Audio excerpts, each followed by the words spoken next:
I gotta say thanks so much for joining us. Got myself and Billy on there. Good luck.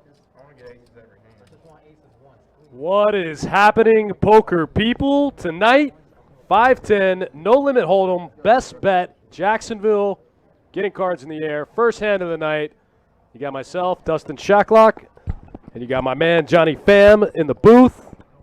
Let's do it. Friday night cards. Let's get it. What's up, boys and girls and grinders out there? Dude, high stakes action tonight. I'm so stoked. We got 5-10 on the stream. We got 10 and a quarter upstairs on table 1, and Orange Park has 3-5-10 hold'em games at Orange Park right now. What is going on? Poker is so good right now. Poker is alive and well in North Florida. If you're thinking about getting out there, getting in the high stakes streets, tonight's the night. Yeah, so the player pool for 5-10 is growing.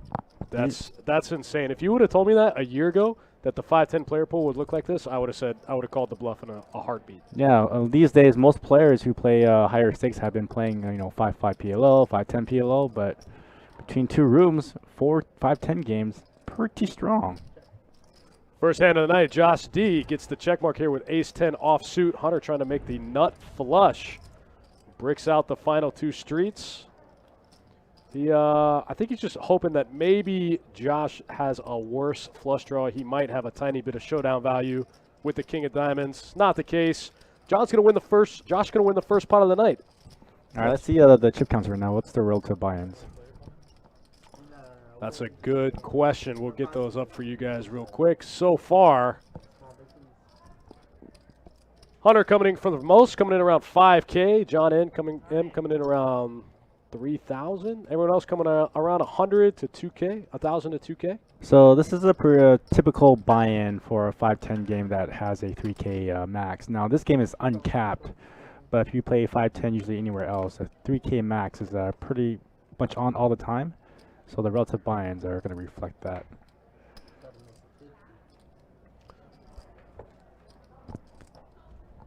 Second hand of the night, looks like a little bit of multi-way action. Queen Jack offsuit, pocket nines for Thomas. Will D getting in there with two black sixes. Hunter the initial raiser from the cutoff with King 3 of spades, and we're going four ways to the flop. Top pair here for Raymond. Got an inside straight draw for Thomas. Will D drawing pretty close to dead. He's going to have to put those two black sixes right in the muck. Dan Cletus in the chat, what's up? I don't know if you're talking about the players or the commentators or all of the above, but it's Friday night, man. Only the best for you guys. Hashtag for the people. Yeah, it's nice that Dustin and I can come in on these higher limit streams. We got 10 and a quarter next week. 10 and a quarter next week. So sick. I'm looking at the rest of the lists for the game right now. They're firing off a 10-25 game as we speak. Poker is good. Shout out to my YouTube chat regs trickling in. Andrew Nicholas, what's up? Frogman Jay, what's up? Thanks for tuning in. Also, check this out. New update on our mug game at Orange Park. Ooh, the meetup game. The meetup game. So, directive from Jesse, we're going to play something a little special, a little 1-3 no limit hold'em action with a $500 max buy-in. And I think that is going to be super juicy when we get out there to play with you guys at Orange Park. I think so too. I can't wait. Now, the date of that game will be on Sunday, last Sunday of the month. Sunday, May 30th, 7 days from this Sunday. AJ Trigger in the Twitch chat. What's up, buddy? Third hand of the night. All three players in the hand with a big flush draw. Raymond on top with the ace-high flush draw. Mooch got pocket nines, the only made hand in the field. Somehow no good. Only drawn at 35% equity. Raymond can also catch the deuce for a made wheel. Got some Mooch fans in the chat. Tuning in for the sweat. Mooch putting on the 3-bet here with the nines. Wow, what a turn card for Raymond. Raymond locks up almost all the equity in the hand here. Ace of hearts right on the turn. Goes large here, goes 275 into 400. pretty bad card for Mooch's hand. Mooch is bluff catching at best and could still lose. Yeah, at this point, you gotta know he's gotta be beat. Anyone that's gonna be limping on the flop there has probably the spade draw, and then the ace hits. Probably likely that he does have the ace of spades. Pretty much hoping for 1 red and 9. That's not a good feeling. Let us know where you guys are playing at, where you guys are tuning in from, what's going on in your local card rooms. We best bet, still COVID mandates, you know, mandatory temperature checks, a lot of cleaning, masks still mandatory. But there's a light at the end of the tunnel. We're getting closer, I think.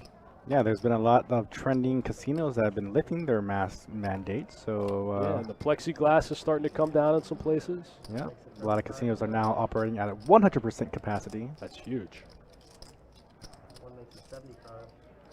Josh D opening up the pocket 4s here, gets called by Raymond with the 2 7s. Thomas 3-betting the ace-queen offsuit. Josh D is going to call. I'm assuming because they're probably deep enough to set mine. Each player about 150 big blinds deep. Thomas with the c-bet should be able to get this through. Thomas with the c-bet with the gutter ball to Broadway in position takes that one down. Also, guys, the schedule for the live stream for June is up. So if you want to play in any of our live streams, now is the time to go ahead and get your name on the list. That's right. The June schedule just came out this week. It's posted over on our website, www.bestbetjacks.com. Follow the drop-down menu to the live stream option and request a seat. Make sure you fill in what game and what stakes you want to play on what day. That seems to be a little bit of an issue. Also, we do have the June Card Player Poker Tour Series coming through for that month, and if you look at the schedule, no, you cannot apply to the final table of any of those tournaments. Those are, you have to qualify, you have to play the tournament, and be able to ladder up to the live stream, and no, you cannot request to be on the list. I would like to request a seat at the final table, please. Chris Funko says no George tonight. George actually is playing 1025 upstairs. This game is just peanuts now. 1025 going on. This game is peanuts. The big boys are upstairs playing 10 1/4. I think John O's up there with George, Brian. Jimmy's up there. Robbie Lee says working and watching from SoCal. Shout out to you, man. Thanks for tuning in. Thanks for watching. Josh Hill says, when are we going back to 9-handed? You know, I haven't even heard a conversation about that. It might not happen anytime soon, but who cares? Playing 8-handed poker is great. I would have to agree with you. I wouldn't be mad if it stayed 8-handed forever. I'm in no hurry to get it, to get it back to 9-handed. Yeah, you get more room at the table. You get more hands per hour. Yeah, you get more hands per hour. You get more room at the table. You don't have to play as tight of a range up front.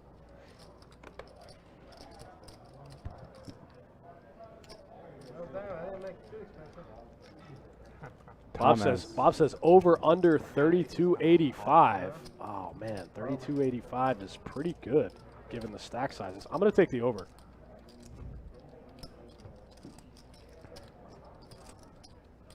Andrew Nicholas agrees, says 9-handed is too many. Yeah, like I said, if we stayed 8-handed forever, I'd be bummed. Brian says, why isn't the 1025 on the stream? That's a good question. It kind of went off at random. We didn't even know they were going to play today. They all trickled in around the same time and said, hey, we want to play 1025, and we already had this game scheduled. Some of these guys came in from out of town. We're not going to turn them away. We said we'll stream what we said we were going to stream. So playing 5-10 tonight. 1025's upstairs in the champagne room.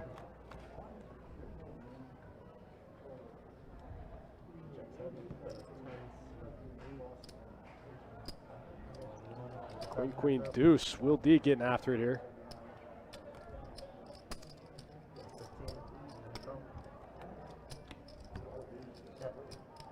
Will D's going to wind up with the best pair here. Queens and 6s.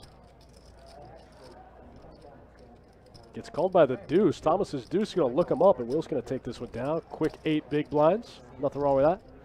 Pat Tyner in the YouTube chat. I'm sorry, the Facebook chat. What's up? Thanks for watching. And that's right. Next week we have 10-25. 10 1/4 next week. You like dealing with these cards better or the regular? Regular cards. Get out more hands per hour. The shuffler or just? These ones are a little bit bigger. Mine is smaller. You're a lot faster over there. 1 pose, 2 pose, 3 pose, 4 pose, 6 pose, 7 pose. Chris Martin says we need to get the 10-25 table on here. They're playing upstairs, man. Like I said, some of these guys came into town for this stream. So if we say we're going to stream it, we're going to stream it. We didn't know the 10-25 guys were going to play. But they'll be here next week. Don't worry. AJ Trigger says, legal disclaimer, no champagne in the champagne room. Sometimes there is. It just doesn't come with the champagne room.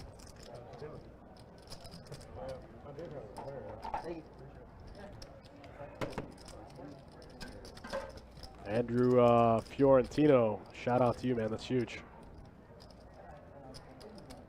Eric in the YouTube chat, this game is uncapped. It's a $500 min, no max. Everyone came in anywhere between, what, Johnny, 1K and 5K? Yeah, so Hunter bought in for the most at 5K. Everybody else bought in for a relative 1,000 to 3,000. Ian Boyle says, hello from Illinois. Shout out to you, man. Thanks for watching. I just came back from Illinois.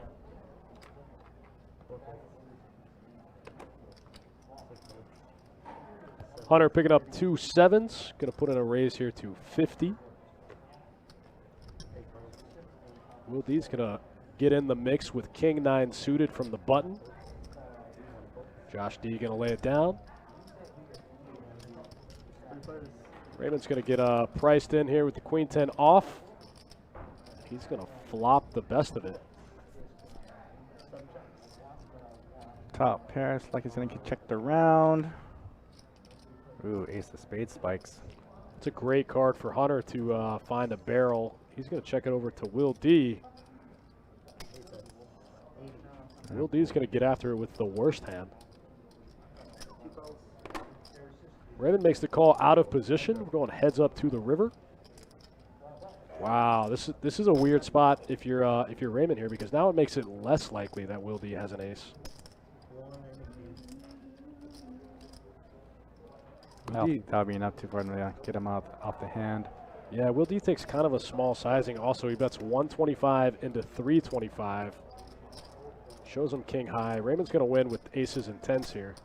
This is one of the spots where you want to, if you're Will D, to overbet.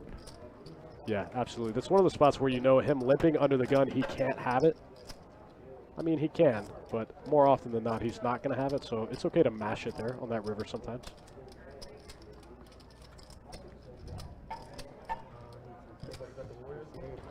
Zach Caleb, I plan on coming down for the 560 next month. How far in advance should you book the hotel? I would recommend soon, man. I have a feeling it's probably going to book quickly. I would try to get on ASAP. Yeah, I'm not sure what the COVID restrictions are now for hotels. I think they're easing it up. I'm not really sure about our local hotels. So do your due diligence and check it out.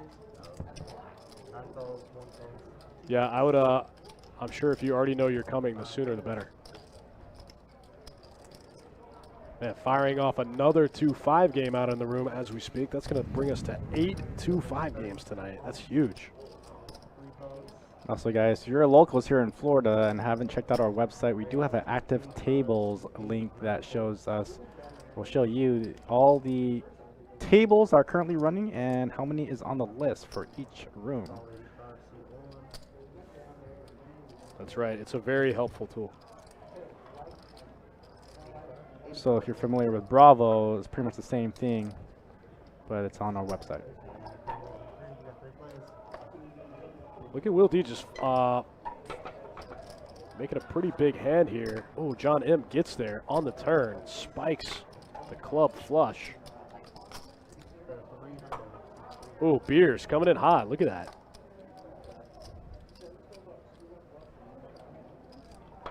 No, it didn't bother me. Goal, Zach. Sounds good. We'll see you then. Pretty disciplined fold from Will D. Yeah, huge fold from Will D. Yeah, I knew you were behind. That's right, Brian. You checked it out. 3-5-10s currently being played at Orange Park. It's huge. I'm sure one or both is a must move, but also, like, who cares?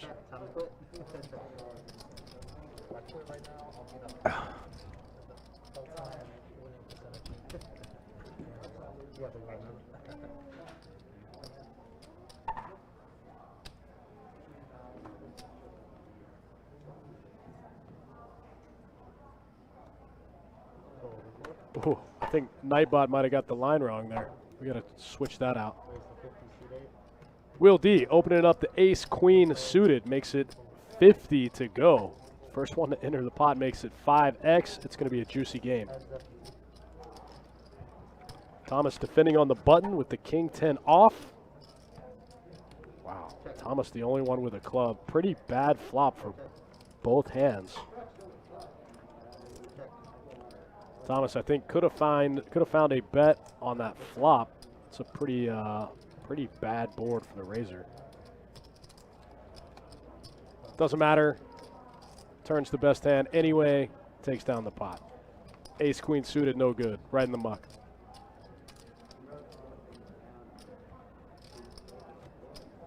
Bob, I heard about it. I haven't watched it. I did see my good friend E take about $10,000 off Rampage the other day.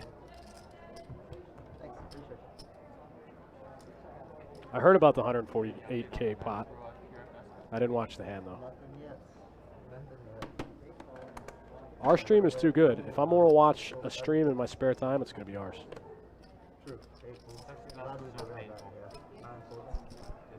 Pat Tyler just gave you a good hack. If you come to Best Bet first before you check into your hotel, make sure to get a player's card for a discounted rate at the Hampton. That's right. The Hampton does offer a discounted rate for poker room card holders. So make sure to take advantage of that if you can.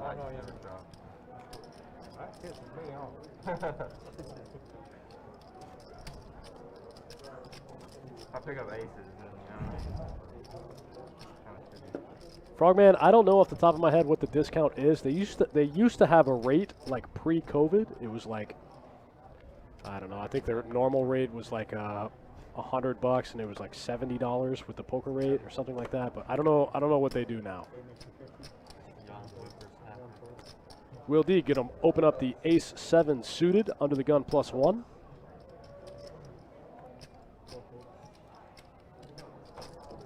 This is what I mean when I say you can open up a few more hands when you're 8-handed, you know, because previously under the gun +1 you're still supposed to play pretty tight.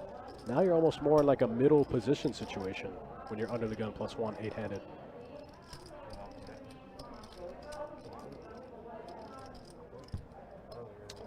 Yeah, Bob, I did hear about that one. I'm adding 5. Cincy says, is it normal to have that many 5-10 games at Orange Park? This has been a reoccurring theme for the past, what, month? 2 months? Yeah, I've actually been on there on the weekends. They've always had a 5-10 going. Tonight, it's been, for some reason, a lot better. So, consistently, Fridays and Saturdays, definitely going 5-10 at Orange Park. And then on the weekdays, I've seen it go nightly, around 8 or 9 o'clock. I was there on a Wednesday playing 2-5, and they called the 5-10 game. Justin Miner says the rate is $89 a night at the Hampton with your poker discount. Anthony Vasquez says, does E play at Best Bet? E is a way back Best Bet grinder, lives in Texas now. Good friend of mine.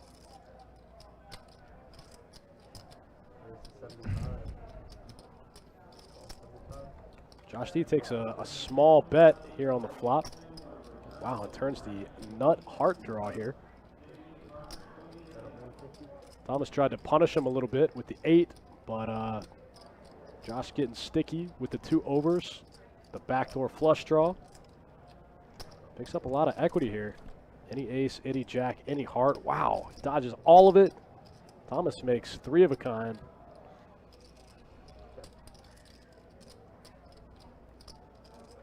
Josh either going to have to get real out of line here or just mash the check fold button one time. Yep, check fold it is. Hartman says, smallest 5-10 stack I've seen on the stream. It's early, man. We've only been streaming for 15 minutes. Let somebody get stacked. Since he says, which hotel is 89? It's the Hampton Inn. I think it's on Hospitality Lane, the Hampton Inn near Regency Square and Best Bet. Yeah, there's 2 local hotels in our area. Another one is going to be the Courtyard Marriott. Nicholas Pesa says, what's the min max? The min is 5 and it's uncapped, so no max.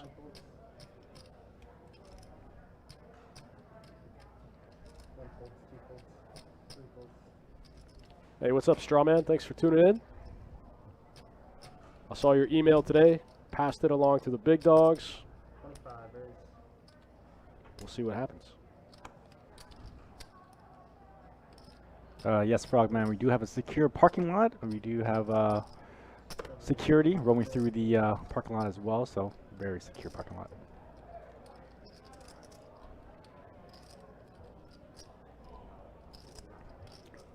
Plus, Johnny knows Kung Fu, so if something happens, Johnny's got your back. Kung Fu is strong. All right, Hunter with the King 10, 3-bet to 100. 65 is a bet. Interesting flop here. Hunter top pair, but Mooch has got the nut diamond draw. Got the big dry ace here.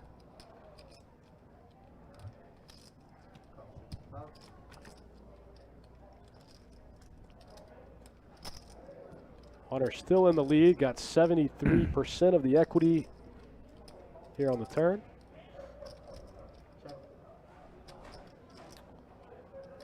Hunter might be trying to set him up for a bluff here, put him in check call mode, put him in check call jail. 225. 225 out of Mooch into 350-ish.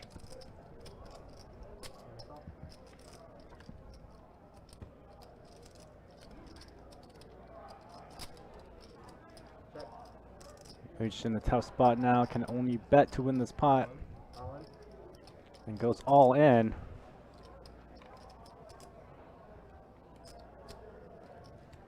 Mooch starting this hand a little bit on the short side compared to Hunter.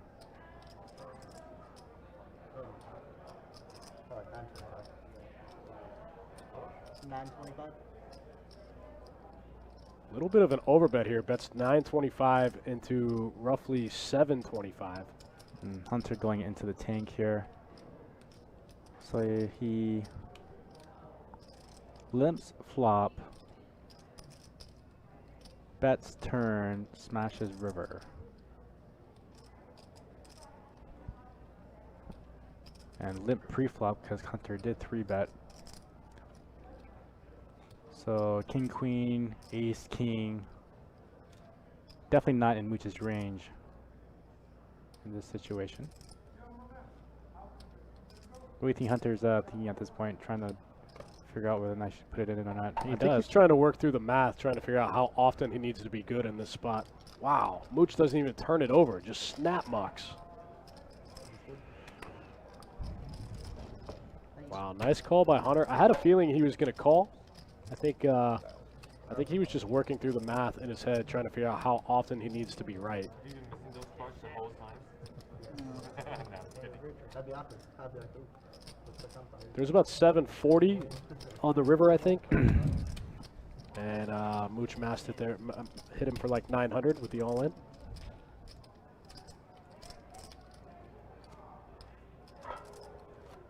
That would have worked against me.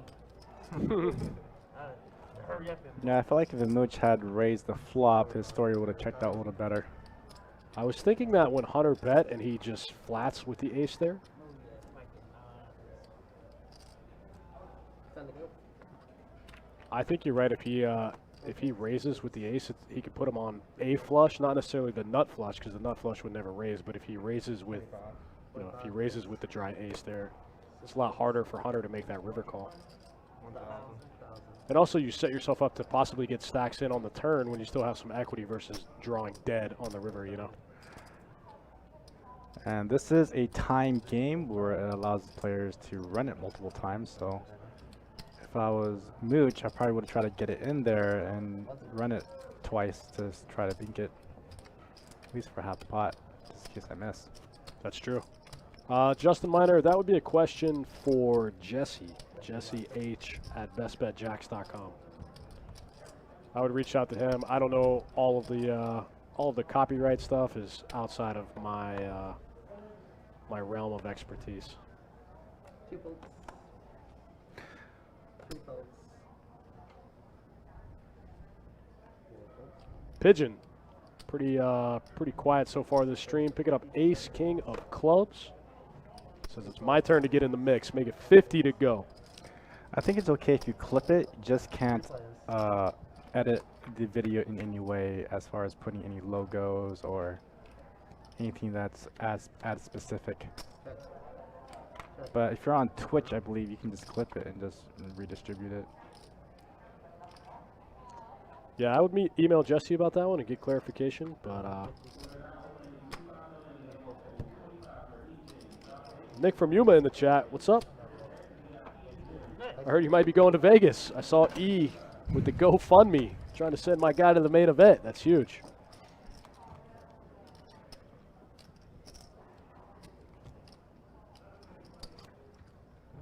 Sean says players are allowed to run it more than once. In any of our timed rate games, you can run it more than once.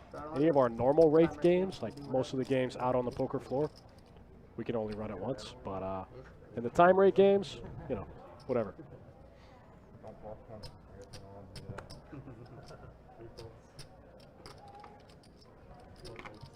Pigeon picking up king jack of spades.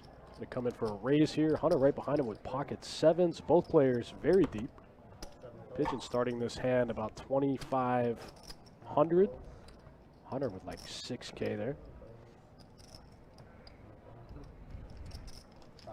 Josh D going to try to get in there with some suited gappers on the button. Sting him one time. It's like kind of a little bit for everybody, right? it's like Thomas got a stray draw. Raymond got a pair. Pigeon got a gut shot to the nuts. Hunter's got an inside straight draw. Josh D with an inside straight draw. And a pair. Wow, spicy turn card.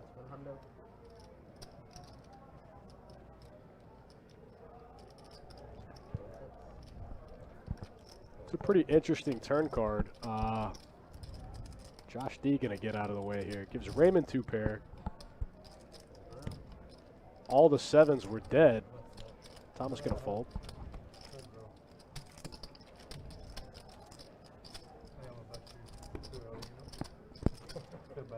Oh, Nick, the GoFundMe got canceled? What? I was talking to Jesse last week to see if we could donate to it.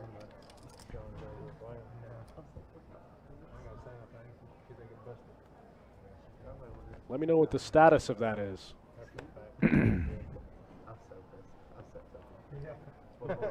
Mooch gonna let go of the queen 8 of diamonds in early position. Everybody picking up junky hands. Thomas picking up king 10 suited on the button. Gonna come in for 2.5 it looks like.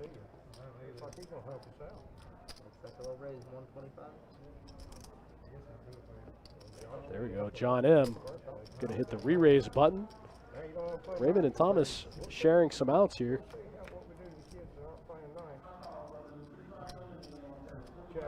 Pretty clean flop for ace queen offsuit. Big slick Rick. Yeah, man, absolutely.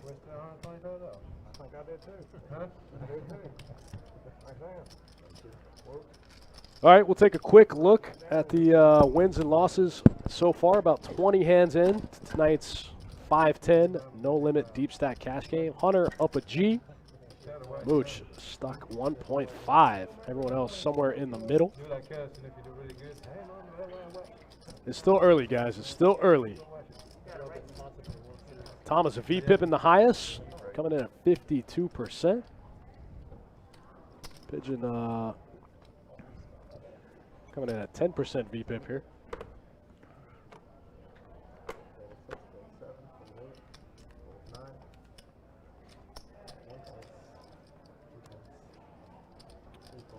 Nick, I was very excited to donate and be in Vegas at the same time during the main event.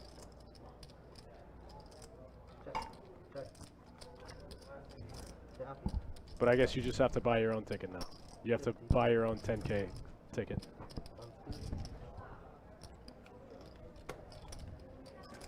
Or you could do it the Johnny Pham way. Johnny Pham, remember that time you had $1,500 and ended up as the last entrant in the main event? Oh, yeah. 2019? I think it was No, 2019. 2018. I think it was 2018. No, I think it was 2019. I think it was the last. You were the last entrant on day 1C of the biggest field ever, or since Jamie Gold? No, it was ever. The last entrant in the biggest WSOP main event field of all time. Spun it up from $1,500. 15 to a 10K seat and ran my ass over to the tournament registration and actually got in after the clock had already been started and already been 15 minutes past. So definitely the last guy in.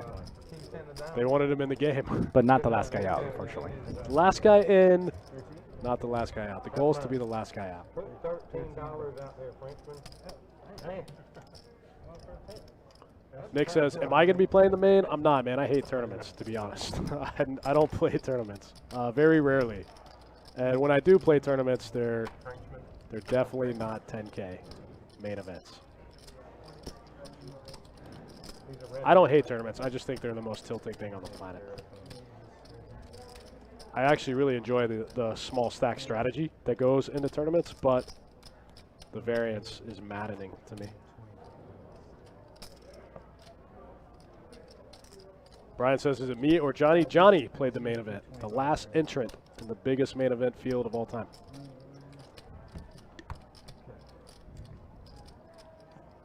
Spun it up like a maniac, the Vegas dream. That's right. Started at blackjack, now we're in the main. Over in the high limit blackjack area of the Rio, right behind the hooker bar. Does the high limit blackjack area at the Rio look like the normal blackjack limit area at every other casino on the planet? I mean, it's kind of sectioned off a little bit. It's right behind the hooker bar. Yeah, I know where it is. I just can't imagine it being that nice. It's not very nice, but that's where all the big players played Bach and Sure. blackjack. That's betting more than $100. Unfortunately, Sean, I did not cash. However, I did make money for that summer. 75.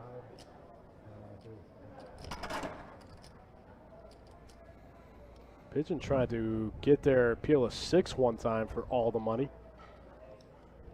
Hunter in a bad spot with 2 jacks. Puts him right in the muck.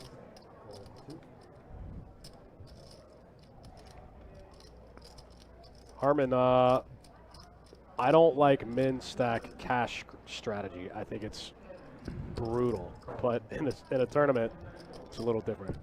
When there's ICM implications and stuff like that, it's a little different. But min stack cash game strategy makes me want to jump off a building. There's nothing more fun than playing no limit hold'em with infinite big blinds in front of you. All right, Pigeon does catch his backdoor diamond draw. Let's go with the story and continue barreling in this spot. It's like he has to have to make it big. He's playing kind of shallow. Not really shallow, but I gotta put enough chips in the pot to where you know that it's gonna be an all-in bet at the river if you do call.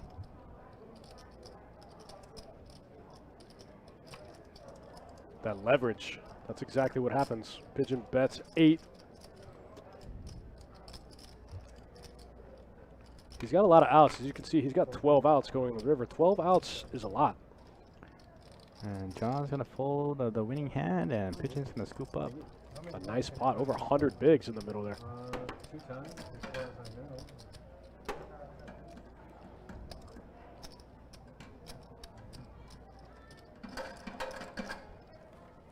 Danny Ruskowski says tournaments are the only way to play. Johnny Pham lived in those streets for a long time. Johnny Pham lived and died in those streets for a long time.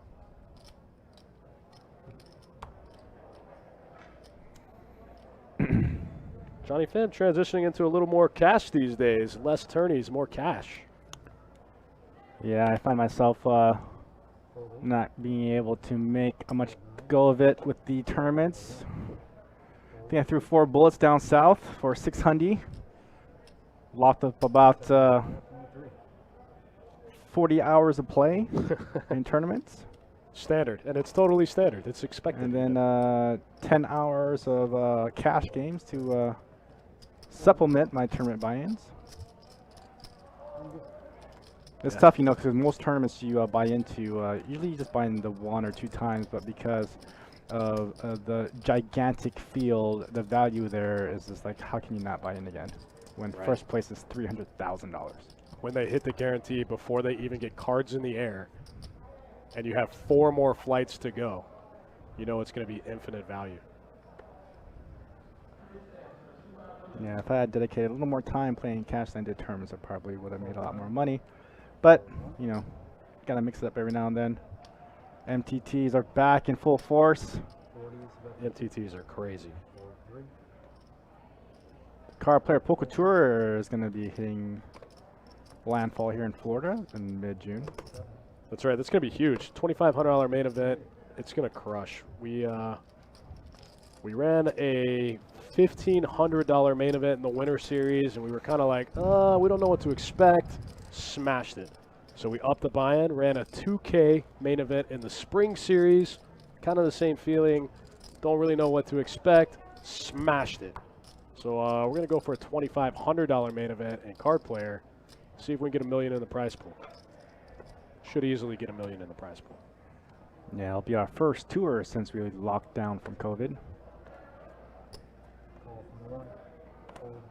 And we are just about getting our schedule ready for our next War Poker Tour, which is slated to be in August.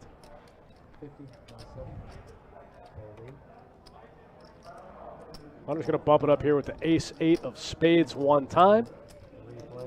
Josh D going to come along with King, Queen off from the big. Looks like Thomas Limp called the 7-6 off. 3 ways to the flop. Check 1. Check 7. A little bit of flop lag here. There we go. Wow, big turn card here for Josh D. Check 1. Check 7. Also, there's a couple of hands that get there, you know. Ace-Jack gets there, Pocket Queens gets there. You're losing to Ace-10. But Josh is in the clear. Bet and take it. Big Slick says, do casinos have a date for mask free? That's probably a better question for the chat. I think some of them already may be mask free. From what I've seen out there in the world, I think Wynn and South Point and MGM have taken down their plexiglass and have begun to go maskless. I believe, I'm not really sure if you have to have a vaccine card to be able to not wear your mask. Yeah, I don't quite know what all the rules are concerning that.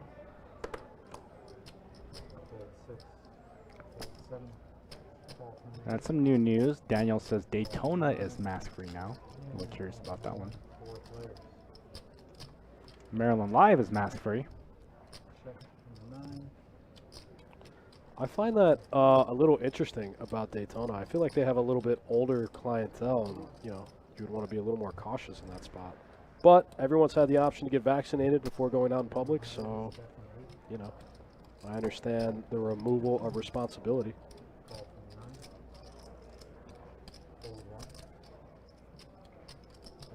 Well, that makes me feel good about the future. I think with all these trending new policies, I think Best Bet might go maskless here in the next few months. So.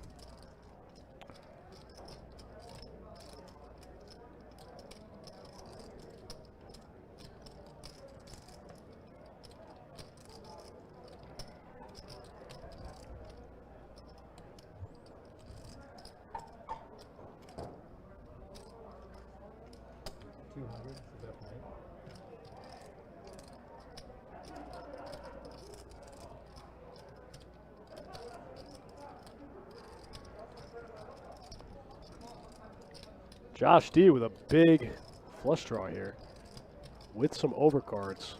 Facing aggression from Will D with a pair and a worse flush draw. A diamond would just be a wild card here. Wow. Will D gets the check mark. Josh D keeps winding up in the check fold box here.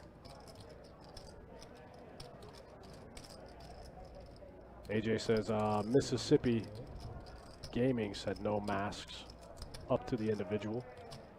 That's cool.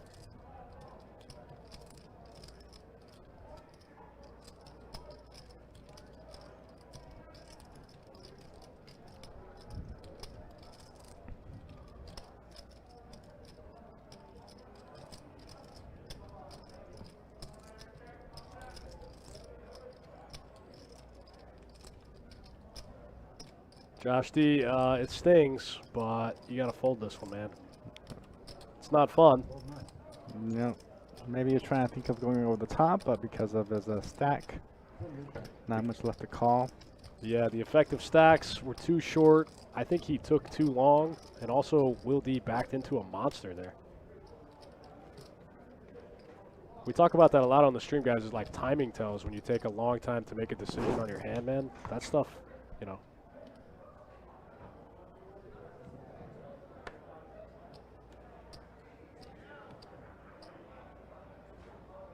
But, you know, it's tough to play those big flush draws out of position sometimes. Straw man. I see what you did there in the chat, buddy. Hunter opening up the 7-6 suited. Makes it 35 to go.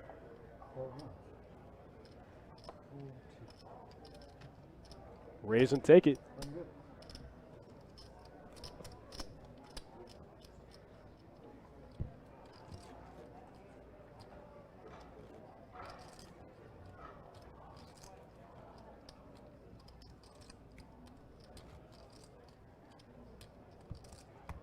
Arthur Thomas says, I'd be happy if they open any casino up here. I feel you, man.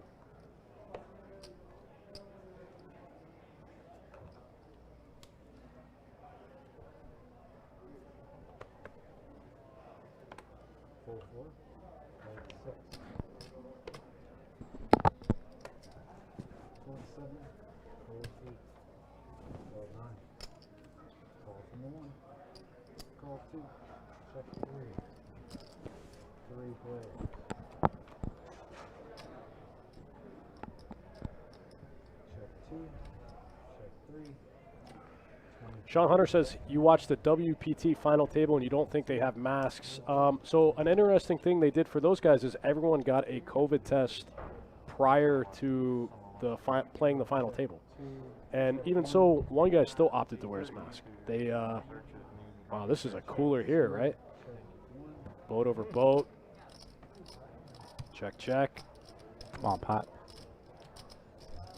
Yeah, those guys all got COVID tested prior to the final table starting, and so they all knew that each other was negative.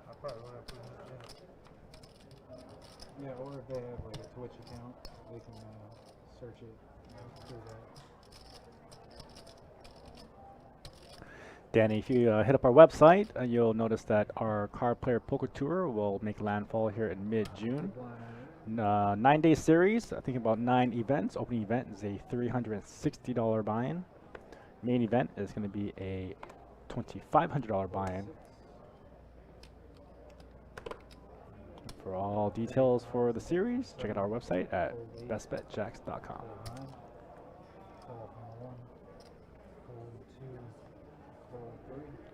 Hunter opening up ace-8 suited. I feel like I've been here before. I feel like I've seen this again. Thomas picking up king-9 off, going to defend in position. Check 7, check I think Hunter could find a bet on this board. It's pretty raggedy, pretty disconnected. Check 7. Check 1. Hard to bet now after you check the flop.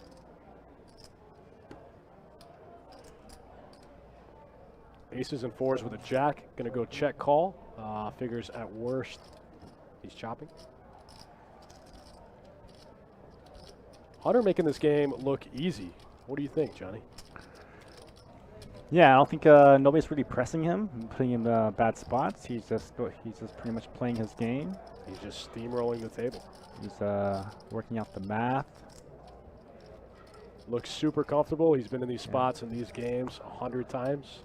I think in this game, he just pretty much has to play ABC poker and not have to get too out of line. Nor does he have to press anybody because nobody's really, 3-betting him or 4-betting him. 35, 27. Pretty much left to his own devices. 12, 9. This time picking up pot. This is like the 5th time I've seen him with 2 sevens. Now, if George or Russ was in the game, the dynamic would be completely different. Absolutely. 4, 6. Sean Hunter, thanks for the kind words. I didn't pay much attention to the commentary, to be honest with you. I think I had it on mute at my house. Check Justin Miner says, Johnny or Dustin, when is it okay to 5-bet bluff pre-flop? When you have a polarized range and stacks are really deep is the short answer. It's much more deep than that, but the short answer is with a polarized range when stacks are very deep. Very, very, very deep. The shortcut is kind of like if you have to put in more than 30% of your stack as the 5 bet, like you're not going to leave yourself enough to fold. So you have to be pretty top heavy in that spot because it's going to be a big pot. But if you have, if stacks are super, super, super, super deep, you can 5-bet bluff with some mergey type hands.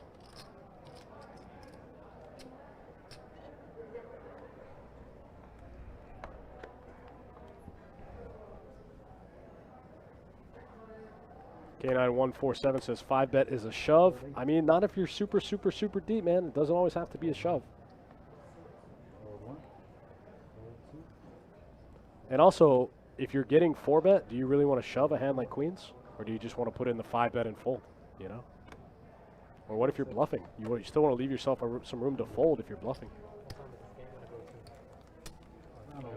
But if you have to put in more than 30% of your stack, you're going to be getting too good of a price, like when your opponent calls. Bob's got a pretty good point. He says not too often. Yeah, you don't want to be 5-bet bluffing a whole lot, man, because for the majority of the player pool plays so tight that they're only 4-betting like the super top. So Yeah, I understand. Most 4-bets are either aces, kings, ace, king, ace, queen. yeah, so theoretically, but things never work out in theory because players just don't 4-bet light. Ever. Raise 50 from the 4. Fold 6. Fold 7. Call from the 8. Fold 9. Fold 1. Fold 2. All right, mooching the cutoff, choosing to raise a 50 with a jack 10 of diamonds. 3 folds.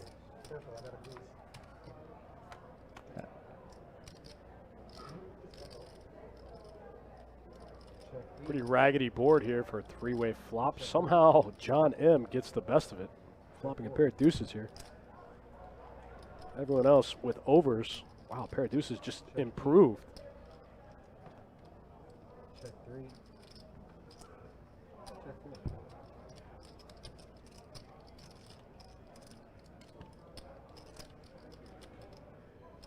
Check 8.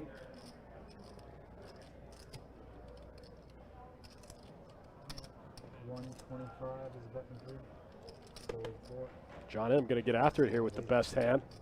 Takes it down. Picks up a quick 3 hundo. Bob with another good point in the chat says you very rarely see a 4-bet fold to a 5-bet pre-flop. Yeah, that's kind of my point. If somebody's 4-betting you in your game and you're trying to 5-bet bluff them, it just you're just never gonna happen. You're never gonna be deep enough in a capped game for that to ever happen. And so, like, I mean, it would just have to be a very, very, very, very situational, specific Yeah, it's a- incident. It's just like kind of a theoretical question that is kind of fun to think about, but in practice, it'll never happen. And you shouldn't. You shouldn't be really using that tactic anyways, because unless you actually know what you can bet to get him off that hand, you probably shouldn't be using it haphazardly. Hold 8. Hold 9. Hunter takes another one down with ace 8.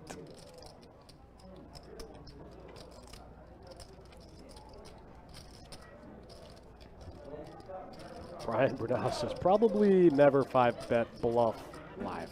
That's probably pretty good advice. I mean, you could do it. Anything's possible. There's situations that call for it where it makes sense, but they're very rare.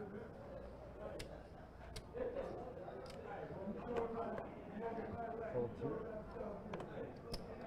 50. Nick from Yuma says Adonis is getting swole at Gold's Gym. I actually think Adonis is out in the box, out in the room somewhere. Call from 6. Hold 7. Hold 8. Hold 9. I'm gonna call from 11. Guy Turner, that's cool. Play. I think, like I said, I think there's a time and a place for it. We just don't run into those situations very often, Check 1. especially not in capped games. Check 3. Check 6. AJ says the shoulders are getting swole from pitching. Would like the Thomas to bet the flop in that spot. Absolutely. This is some value here, checking it. Hold 26. Heads up. Somehow manages to get the pretty clean run out, end up still with the best hand. It's going to be hard to find a raise here.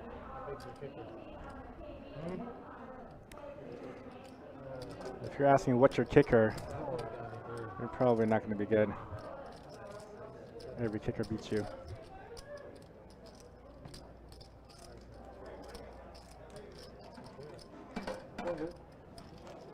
Gets the check mark, the ace 5 suited. Gets there.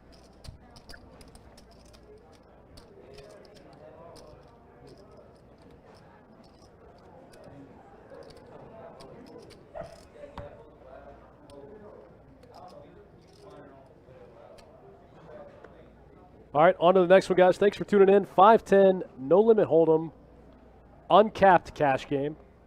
Best bet Jacksonville. Myself, Dustin Shacklock, my main man, Johnny Pham, in the booth. Hunter with 2 black 10s, 50 from the 7. just steamrolling the game, getting no resistance. Hold 1. Call 2. Guys just cold calling him out of position. Free money Friday. Raymond could have an ace here. Check 3. Getting to close the action out of the big blind. He can show up with some raggedy aces.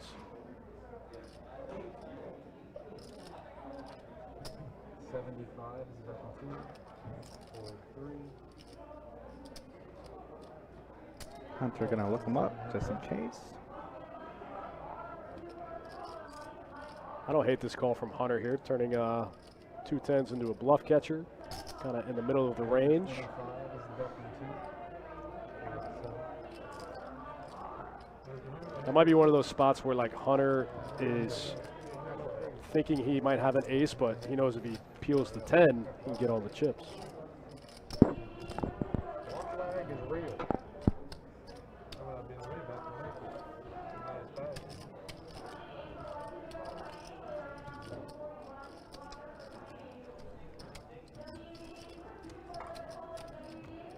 You hear him over the loudspeaker there, just calling down games. Friday night action is live here at Best Bet Jacksonville. And apparently action is live at Best Bet Orange Park. They have to be, I guess, disposed of. Johnny, are we going to get in the 510 streets after this? Yeah, could be in the cards. Depends how TBD. early Stay tuned. we get out of here, but for the people stream, I don't mind making it long. I don't mind making it long on Friday nights. I'm here for the people. 20 is bet on 4. Hold 6.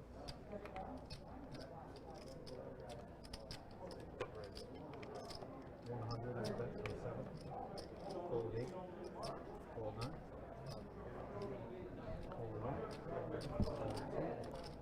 1. Mooch min clicks it with 9-9.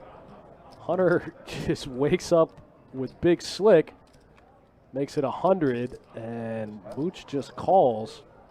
Ends up with the best hand, but he's got to play out of position against the big stack in a 3-bet pot. Do you think nines are just a snap fold here, or are you peeling turn too? Well, he's also playing pretty shallow, so It's true. down bet from Hunter. SPR of about 3 here for Mooch. Not a good spot.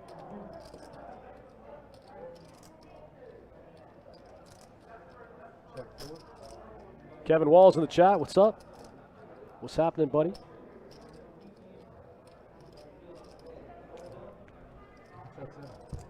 Hunter, realizing how shallow Mooch is, has to try to take the free card.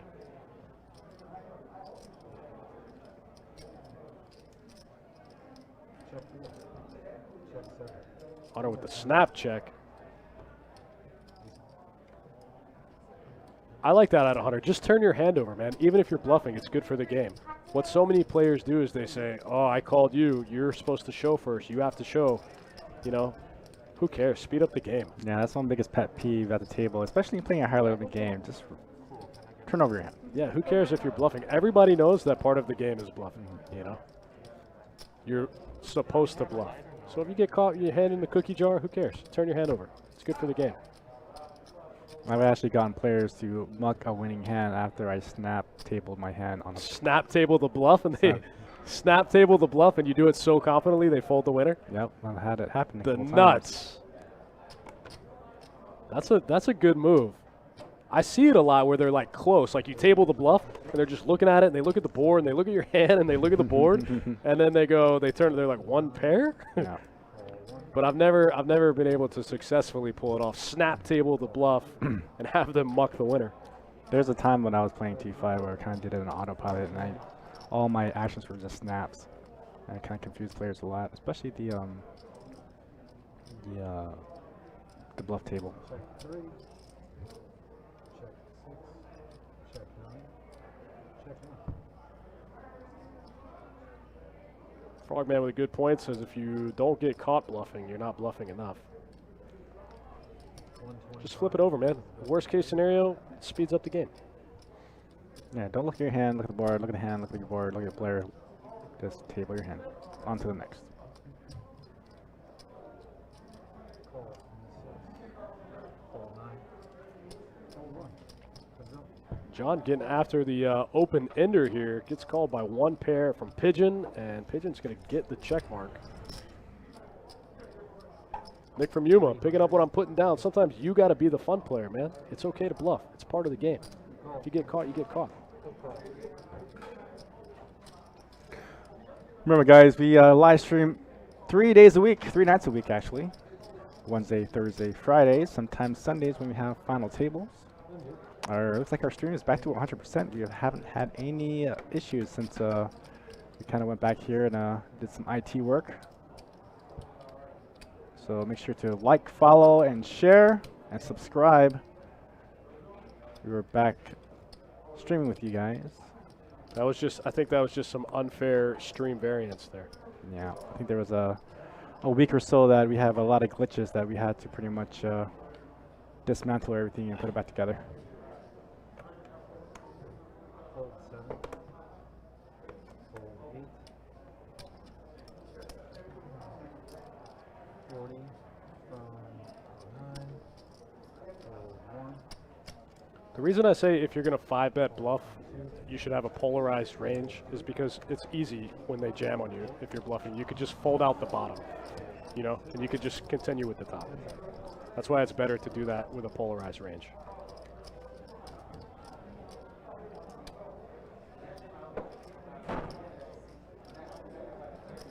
Is definitely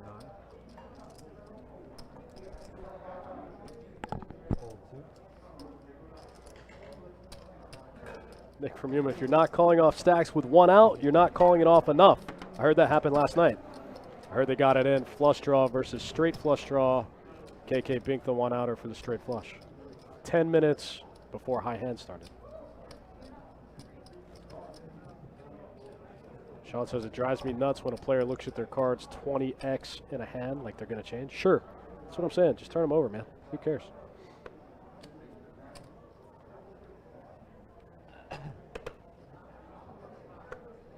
Whiskey Fix says, any plans on buying a digital racehorse? Possibly.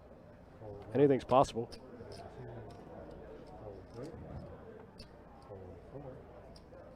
Depends on how the 510 streets go later. Sean, we did get a new computer. We got a whole new build back here. Seems to have greatly affected things. All right. Looks like we're going to play a pot now. The two big stacks. Oh, man, they were so deep. I thought Pigeon was going to make the call. Hunter just abusing these guys so far in the stream. Let's take a quick look at the wins and losses so far. Hunter gave a little bit back, but it doesn't matter. He's still making it look pretty easy. They're pretty much about where we left them last time, huh, Johnny? Yeah, about the same. Hunter V-pipping a little higher, a little closer to 40%. Thomas still in the lead. Pigeon increased his V-pip by 3%.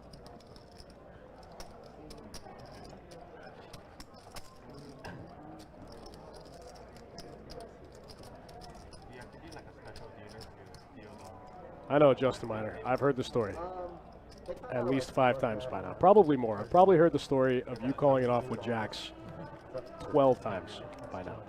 3 times from you today.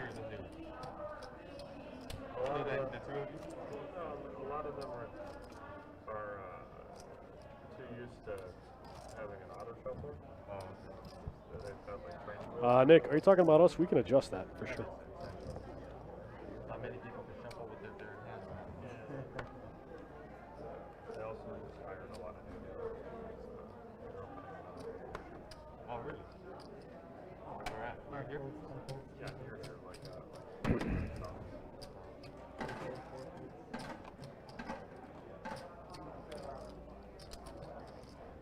Pigeon picking up ace-10 offsuit on the button. Makes it 40 to go. Looks like he's going to get through Hunter. Going to get through Will D. Going to pick up the blinds. On to the next one. Keep it moving. Keep it quick. Do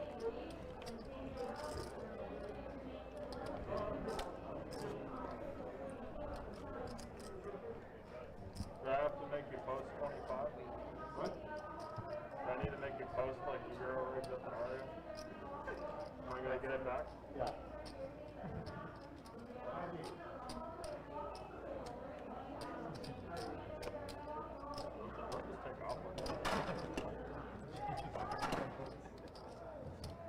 She makes it 40, 3 folds.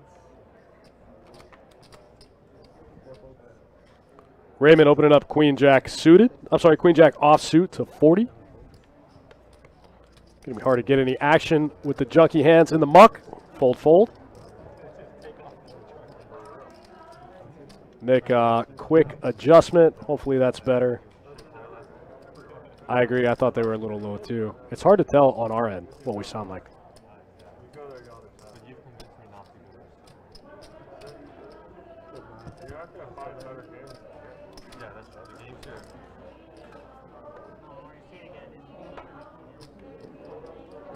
What'd you say about Kevin Walls. Yeah, we're playing 5-10, man. 5-10 uncapped tonight. really on for that? No max. I don't know why, but everyone usually like every American watching that knows that what I'm saying is true. Like, it's not secret. Yeah, even the commentators were like, how much of a shithole Atlantic City is. He was just like saying like, yo, it's I've never been, but I agree. I think it's probably. the commentators were cracking up too. They were like, Hunter with the hot take. 7 checks. But very true. Is that 50? Will D in there with the 3-4 suited. He's going to lead out for 50, and that one's going to work. Going to take down a nice pot there with some suited connectors in position. The power of position is all you need. Alex in the Facebook chat says, what's the buy-in? Minimum 500, no max. Put the whole roll in the game if you gotta.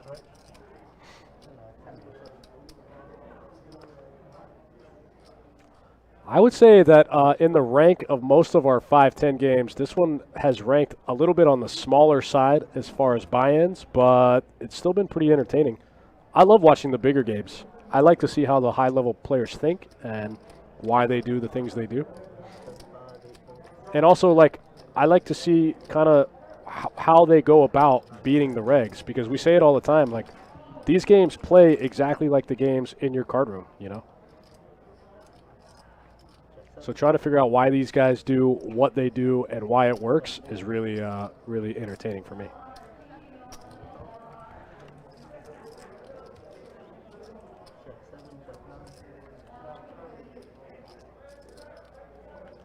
Ace Queen can't get there for Hunter. Keeps winding up in this spot with these big cards. And pocket trays for Josh D. Going to take down quick 16 big blinds.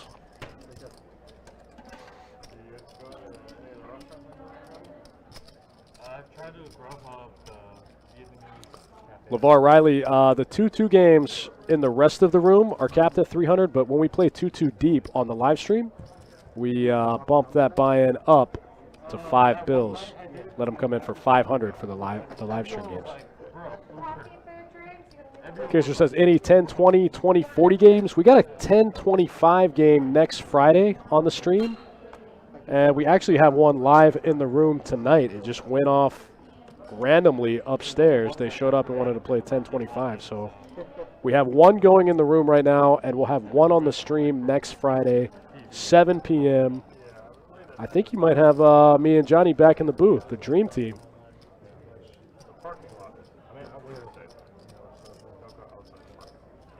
Ian Boyle says, I want to see some coolers. Let's go. It'll happen. Just wait. Still early. Pat says, do we have a meetup time for the game on the 30th? We don't. That's supposed to be coming this week. It's not confirmed, but I would imagine somewhere in the realm of 2 to 3 p.m. That game's going to be wild. We'll circle back around to touch on the topic of the meetup game. We're going to do it more often. I'd like to eventually see and meet all of you guys. I'd like to be able to book them far enough out to where some of you guys that are, from other markets can make a trip out of it. You could play on the live stream as well, Come in, play on a Sunday, jump on the live stream on a Wednesday, something like that. And also, guys, new update. Instead of playing regular 2-2, I think we got the approval from Jesse. We're going to be playing 1-3 No Limit Hold'em with a $500 max.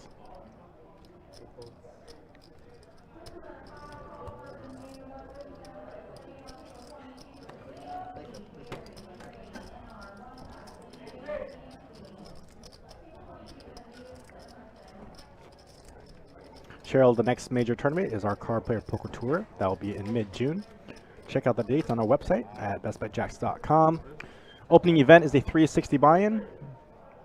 MTT, day 1, A and B and C, Thursday, Friday, Saturday. And then the main event is a $2,500 buy-in. And we're going to have the guys from Card Player come out, do live updates. Jeff Flowers, we just put the stats up. Everybody about the same. Hunter up the most. Mooch, there in the green shirt, stuck the most. I think 1-3 is about the perfect stake for something like that. Like, it's just small enough to have fun, but it's also big enough to where, the money means a little bit. You know what I mean? I think if you went smaller, you would just have people blasting off trying to sting each other, and if you went bigger, the games would be so tight they wouldn't be fun. It would just be cooler city after cooler city.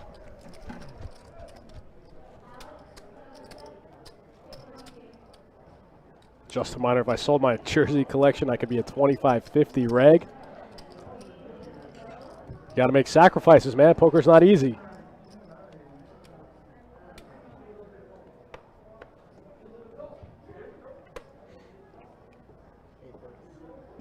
King 9 offsuit for Josh D in the muck from early position. Everybody waking up with some junky hands here.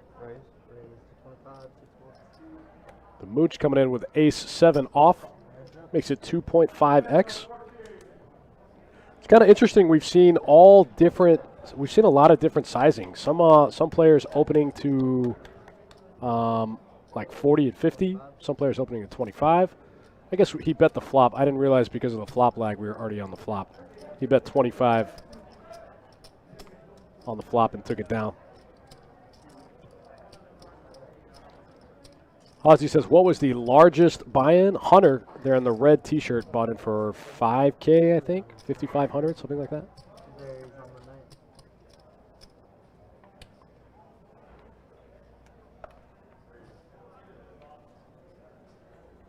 Brian Bernal, same man. Poker is one of those things. It's really hard to like have 1 foot in and 1 foot out. It's kind of an all or nothing type deal, you know. If you have 1 foot in, 1 foot out, if you're trying to manage too much stuff and play poker, you'll just lose money. It'll just happen. The way to win at poker is put in a lot of volume.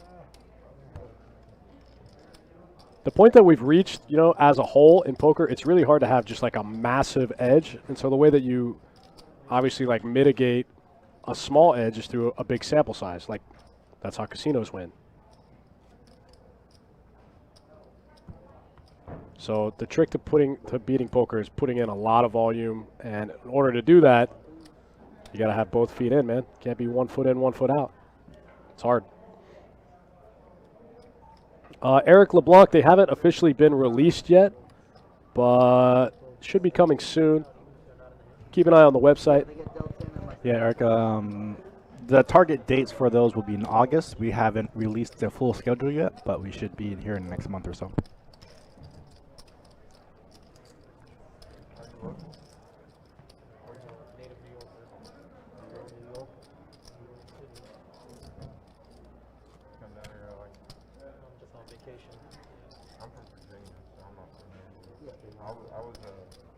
Earlier this week, I was playing at the Hard Rock. Oh yeah, I was there last week. Last week? The plexiglass? Not that good. Not as good as this place. Got a couple Mooch fans in the chat tonight. I don't know who this Mooch guy is, but everyone showed up to watch him play, so I'm about it. Oh yeah. I'm into it. I don't know if I've ever seen him before. I like this room a lot. Hunter picking up pocket 9s on the cutoff, and wow, Will D. Pocket 8s on the button, 3 best of 105.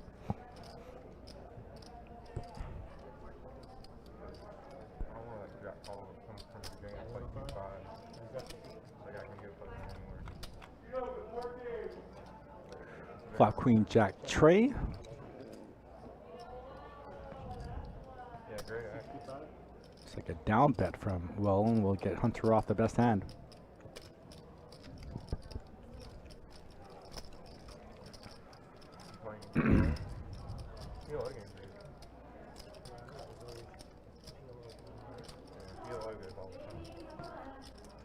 I believe the name of the road that the Hampton Inn is on is Monument.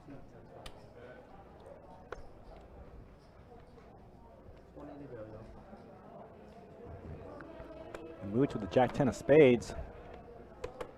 It's like a straddled pot. He's gonna let you go ahead and limp. The Jack 10 suited.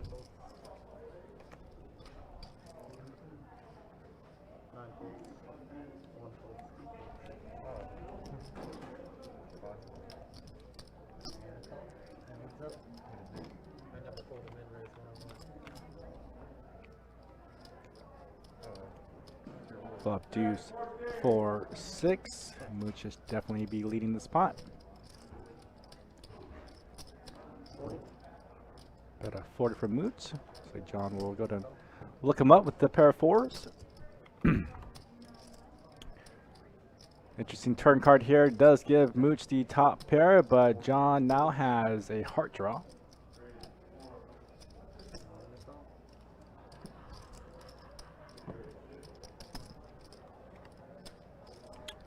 And 10 clubs on the river gives Mooch the top 2. John will check, missing his flush. About a 225 from the Mooch. And looks like John should be giving this up.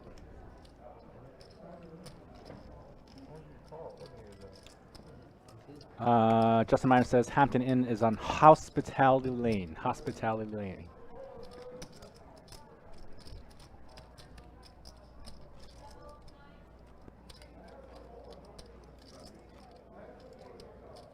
Small one, please.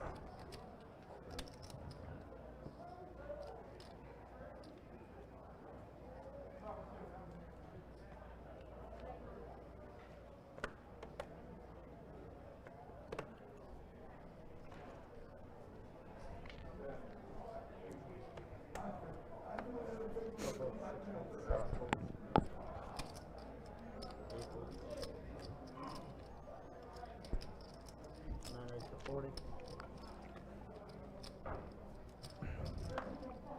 One calls.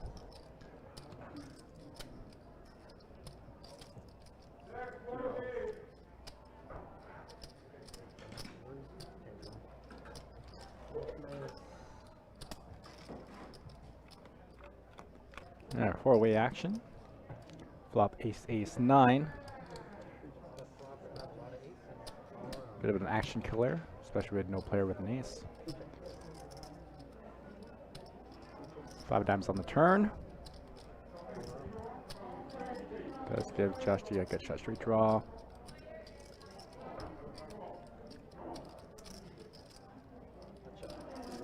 Nine checks.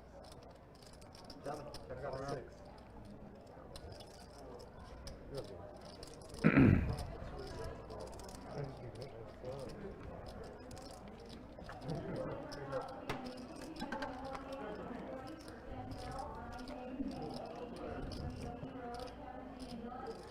Jimbo, that is correct. The buy-in for this game was 500 min, no max.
Nick from Yuma, how do you not have your own meetup games in Massachusetts, man?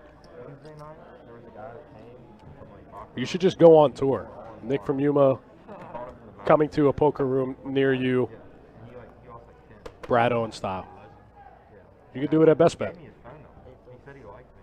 He told me to call him next time I'm in town. You use sugar baby now?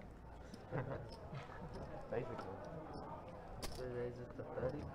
You just go on tour and you play all the live streams all over the country as meetup games with Nick from Yuma. It's brilliant. Let me know if you need steak in the game. I got you.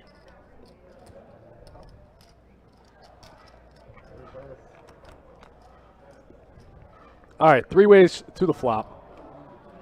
Pretty good flop for Pigeon here. John M catches a piece here on the turn. King 10, 4, 7 board.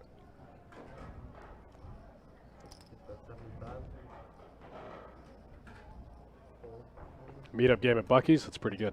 I like that. You should just get them to sponsor your national meetup game tour.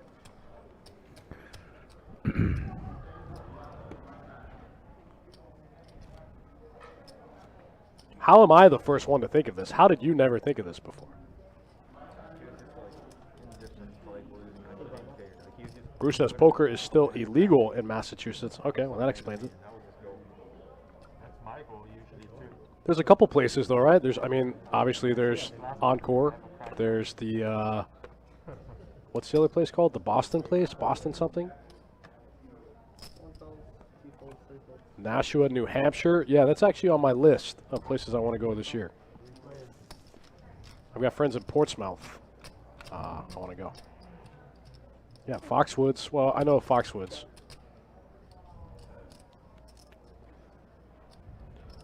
King Queen out flopping the field here for Josh D. King Queen suited, going to get after it.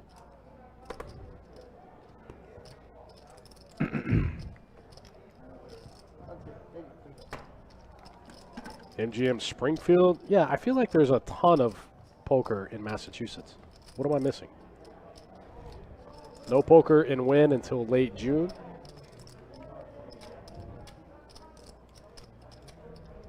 Somebody says Encore closed. That sounds fishy. I feel like that is incorrect. They are actually right in the middle of their big series. I think they just started. Their I think summer like classic. Encore Boston. Oh yeah, okay, yeah. No poker at Wynn Everett. Mooch opening up the King Jack offsuit one time. Will D gonna. That was weird. That's what happens when you're on your phone, not paying attention. Yeah, that's usually me. That's Johnny Pham. Johnny Pham with the garbage hand says, I'm gonna call anyway.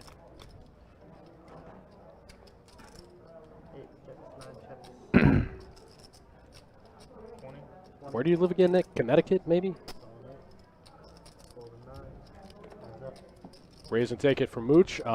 Looks like Will D going to stick around with the gutter ball. Now he's double gutted. A 5 or an 8. I'm sorry, a 5 or a 9. He gets there. Never folding now. Mooch betting 60 into 100. Now Will D's in it. Now he put the phone down. Now he's paying attention. Bricks everything. King Jack offsuit with the check mark. Will D going to find the check fold here. Not a lot of hands you can get value from if you're Mooch. You know what I'm saying? Not a lot of hands you could beat and get value from. I really think this spot you could probably go either way. I think you could really check or bet. Also, one of the bad parts about betting in this spot is if somebody does check raise you, you're going to hate your life.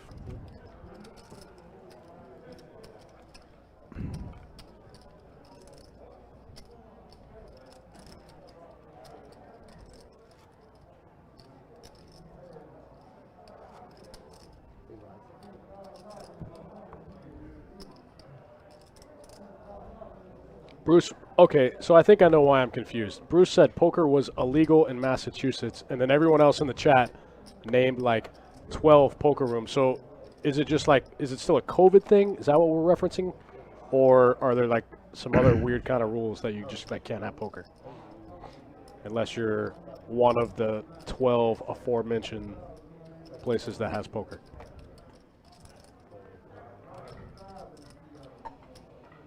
Nick said we should do multiple table best bet live stream. I feel like it'd make my brain melt. I have so much trouble with 3 chat boxes in one game. Well, I've seen the workings of that during the Big Four when South Florida does their Big Four series. They'll live stream 4 final tables.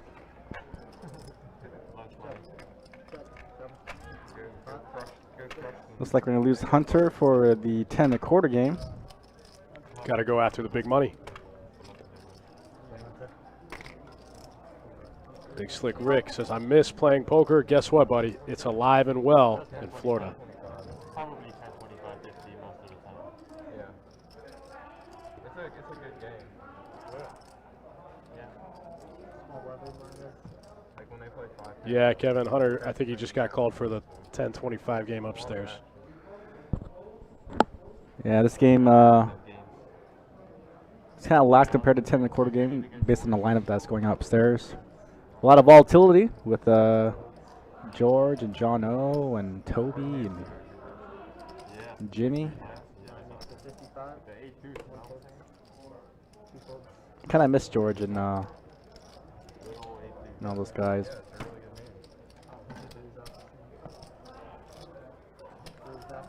missed everything, bro. George is my guy. He's one of my favorite players to watch in the entire poker sphere. Honestly, there's not a lot of players that I like watching play more than George. He's so good and also so wild in the games. Travis Cotes says one of the big Massachusetts casinos definitely closing their poker room. Not my friend. Nick, nah, I saw Toby in men's pants today. He's here. I saw him in men's pants, though. He went upstairs to the big game. So now he's gonna come play 5-10. What happens when you bluff your girlfriend? No head that night? No, nothing, not weak. Check 2, check 3. This guy's going like David. Looks like Pocket 6 is in the lead here on the 4-4-10 board. He's sneaking on the floor. Woody goes for the small bet. Gets it through. Ooh, Uncle Leo's good, too. Yeah.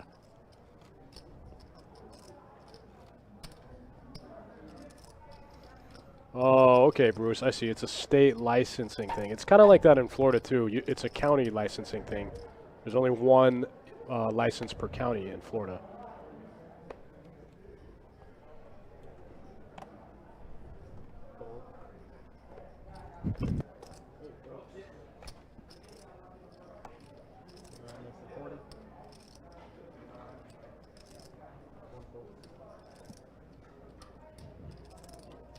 Josh D opening up the Queen 10 suited. He's going to run into Big Slick twice.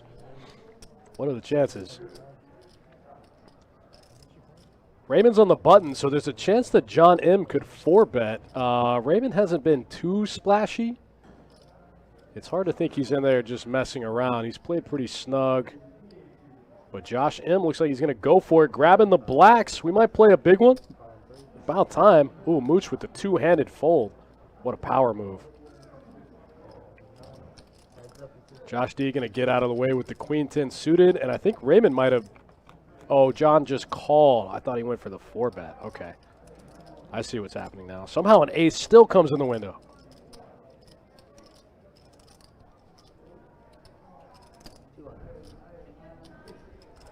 Leonardo Brown, what's up, man? Thanks for tuning in.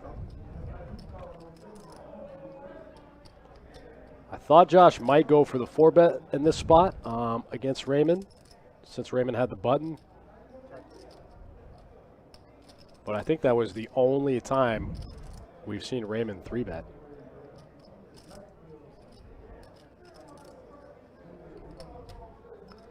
Both players flopping top here.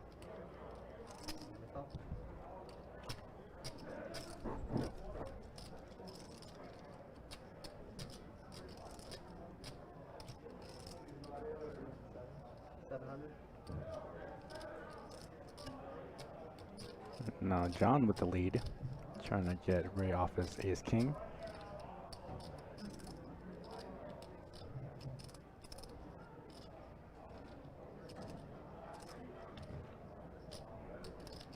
Goes for about 70%. Bets a little. That looks like he bets 700 into about 1,000. Oh, gets him to fold. Wow, wow. Oh, shows it to him too. No, not nice. All right, it might get spicy now. Yeah, I think Ray may go full clip tilt after seeing that. Yeah, I mean, I think I just hate my life and call there in that spot.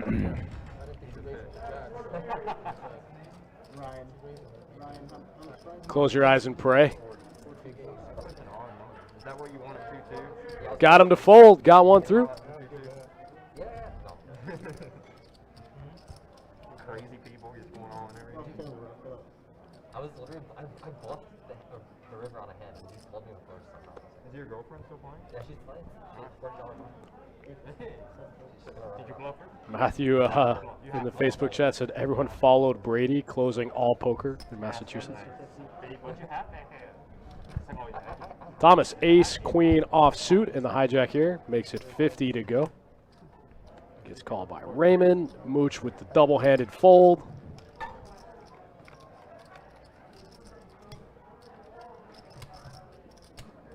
Pigeon gets out of the way.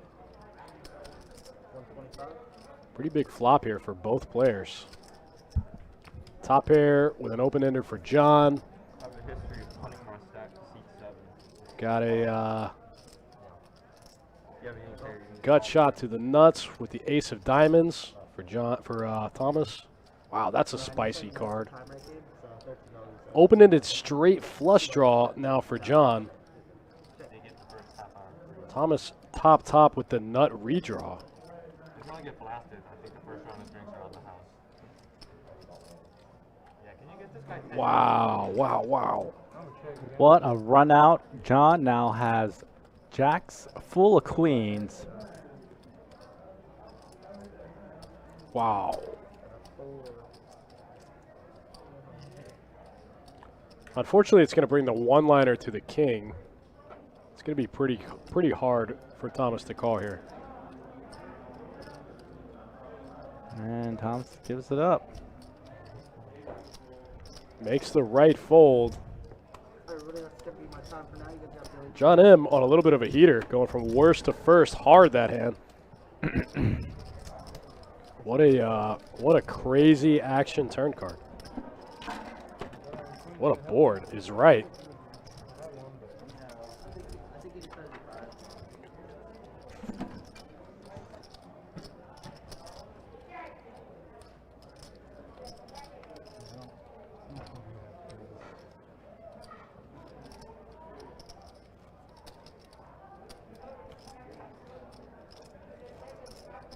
We should do that thing again. I need to, what's that app called? Fuck, I don't know. Do you have that guy's number? Nah. He didn't even give me his last name. You think he's gonna give me his number? He was very good.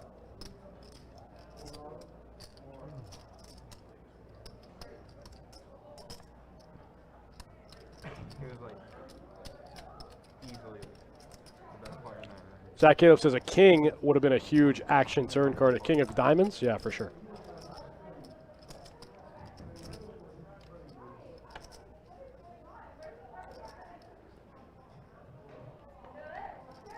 Brian Renales with a good question. Do you think the live stream games are generally tougher than the rest of the games in the room? I think you could probably get a lot of mixed opinion on that. I really think that the live stream games kind of like create this weird dynamic where, ooh, the double-handed fold, I love it. They create this weird dynamic where people want to show how good they are at poker, and so they make really loose calls, but the inverse also happens where they want to show how good they are so they don't want to lose, so they overfold. I think there's a lot of dynamics that go into it. Because some of these guys I'll see in the live stream games, and I know how they play. From, like, I dealt to them for years. I watch them when I'm flooring. Like, I just know, like, you don't play like that. What are you doing?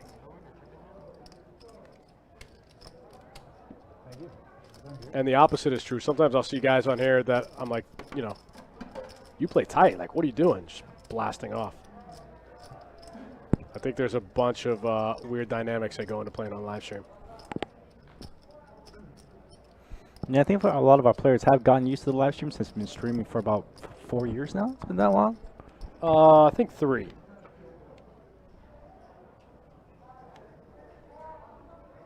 Maybe 4. I don't know. I can't remember. It's been such a big part of my life for so long. I don't know how long it's been. Ace 10 suited for Thomas. Under the gun +1. Gonna make it $435. I think that's a misclick. Raymond gonna call $435. I don't think that's right.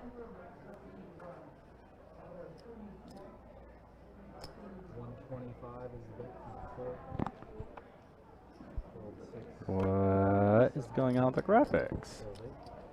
I think it was raised to 35, call 35, raised to 125. This makes a lot more sense.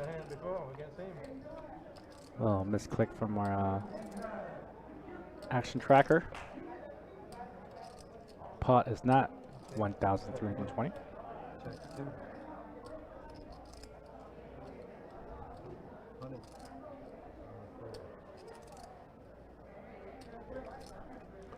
Small stakes hold'em. I agree. I tell people all the time that the live stream is a great tool to use to study your own game.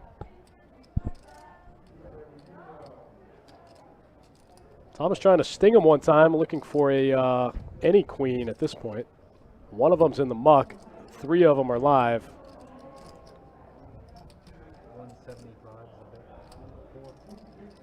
4-1. Comes with the snap fold on the river.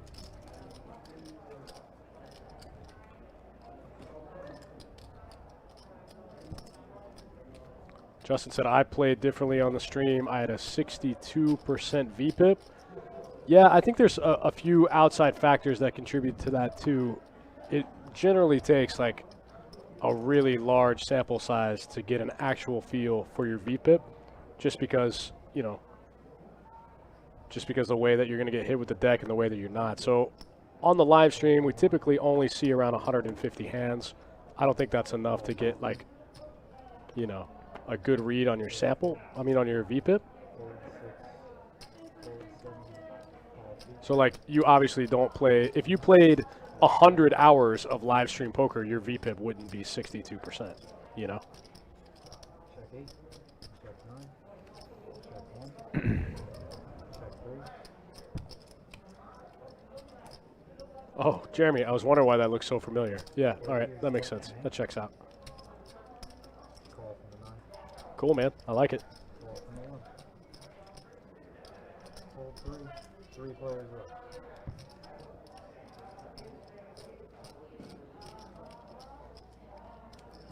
50 is the bet for me. Hold 9. Kevin Wall says, I feel I play the same on the live stream, more dialed in a little bit.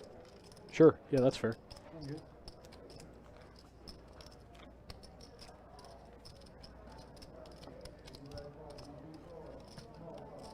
Skimmer, what's up? Thanks for tuning in. 510, no limit hold'em, deep stack cash, 500 min, no max buy-in, Friday night action. Game's been pretty good. Music sometimes. Yeah. Like Journey. Yeah. Journey. We got a bunch of other games going on in the room as well. While you're playing poker slaps. Nobody in the poker room is happy at 6 a.m. I can tell that. That's one thing. Number 2.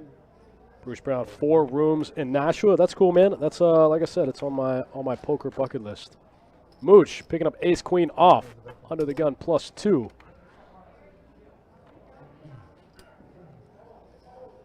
Coming in for 20. Pigeon getting some raising chips out. Raise to 80 from the 6. Gonna bump it up here with ace 9 suited. 8. Hold 9. Hold 1. This one looks like it's gonna get through. 4.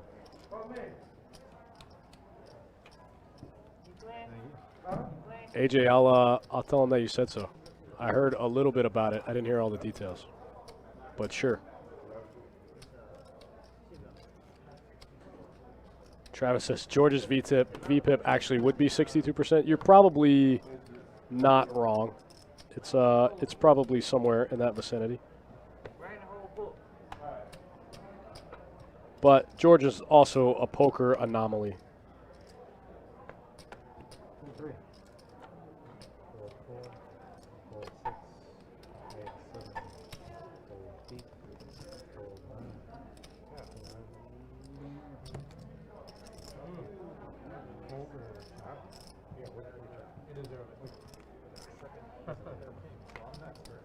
Hold 9. Yeah, AJ, of course. That happens all the time. I've made that floor ruling about 300 times. Earlier you had 18?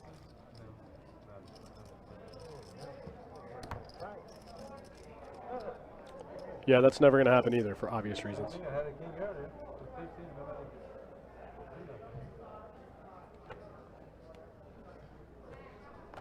Yeah, guys. Ooh, the double-handed fold. I love it. Hold 7. It's like, get away from me, bad cards. Two-handed fold is good. Josh D, open up ace-7 offsuit from the cutoff. Call from the 2. Josh, unfortunately, hadn't been able to get too much going tonight. I think maybe just hoping to pick up the blinds one time. Realizes that the few players on his left have been a little on the tighter side. Check 3. I think he's just trying to pick up some blinds one time. 5. Make a little bit. Unfortunately, gets a lot of resistance and totally whiffs the board. Raymond ends up with the nut flush draw. Hold 3. Hands up.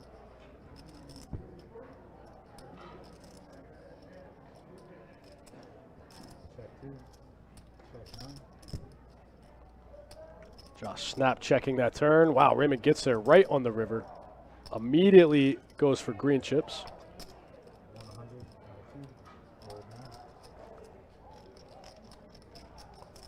100, Raymond's going to take that one down. Just makes the nuts right on the river. Thanks for tuning in, guys. Thanks for hanging out with myself and Johnny Pham on this fine Friday evening. Watching a little 5-10 No Limit Hold'em. Uncapped cash game here at Best Bet Jacksonville. The Friday night special for the people. Oh, man, this guy again.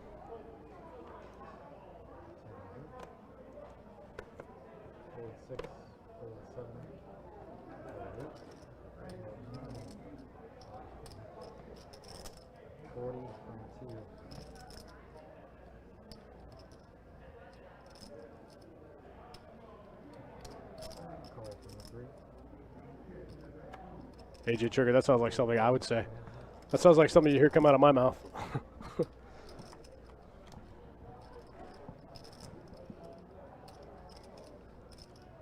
Queen Jack 4, 2 club board.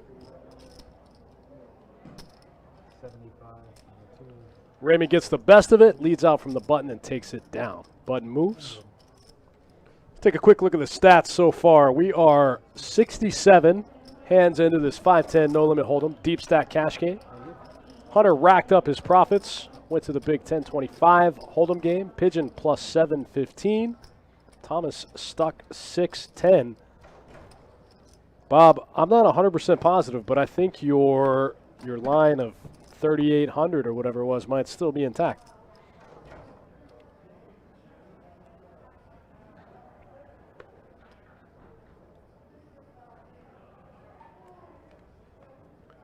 All right, on to the next one. King Deuce in the muck. King 5 in the muck. Thomas picking up Ace 4 offsuit. Just going to make the call. 30, 22, Raymond going to raise King 10 offsuit. 7-5 of diamonds for the mooch. Going to pitch it. Pigeon's out. Thomas is going to see it. We're going to go heads up to the flop. King 10 versus Ace 4 off.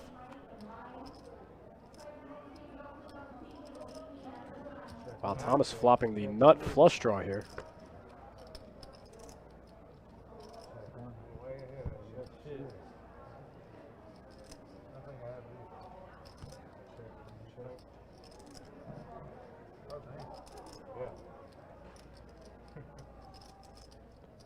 Raymond gets there with 3 10s, even though Thomas Rivers his ace, trying to get there with the ace of clubs one time. Frogman says Mooch making a comeback. Looks like, yeah, he's trying. Looks like he's trying there. Yeah, what's happening in the YouTube chat there? Nick from Yuma 2. Of course, I did fold that damn 700 to what I thought was that. Yeah, I would have folded. Brian Webb, I don't understand the question. Best bet live stream to go back and watch. I don't understand the question, buddy. Literally thought you had quad. Has anybody ever seen Nick from Yuma and Gary C? Nick from Yuma 2 and Gary C in the same stream? Oh, I know. Alex OJ in the YouTube chat. Thanks for tuning in, man. Thanks for joining.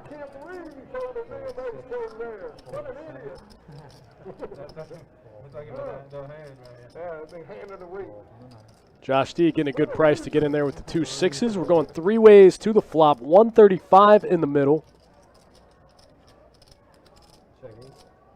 Josh flops middle set here. 65. Unfortunately, nobody's going to have anything else to continue. Raymond's bluffing.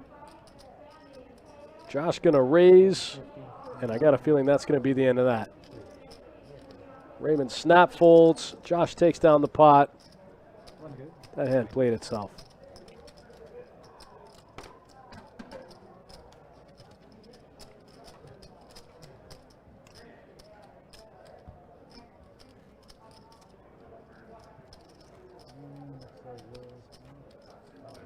Oh, Brian, are you asking what I think the best stream to go to rewatch is? Any of the bigger ones are my favorites, you know. I like the 25-50 game, the 10-25 game.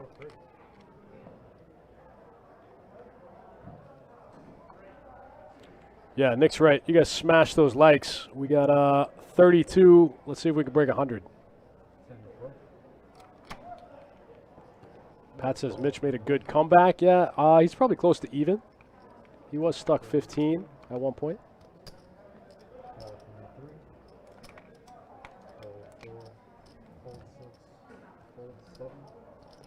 Vancouver says, when is the next big stream with George? We have a 10-25 next weekend. I'm just assuming he'll play. I don't have it in front of me, but he always tries to play the biggest game in the room. So if the 10-25 goes on the stream, I'm sure he'll play.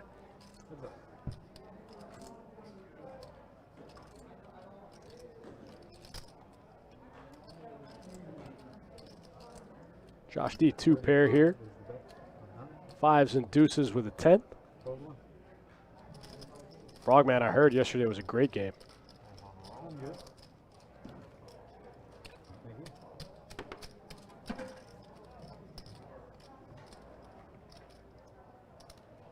Nolan Mann says, night is young, the money will fly. I agree. I totally agree. Still early. And it's Friday night.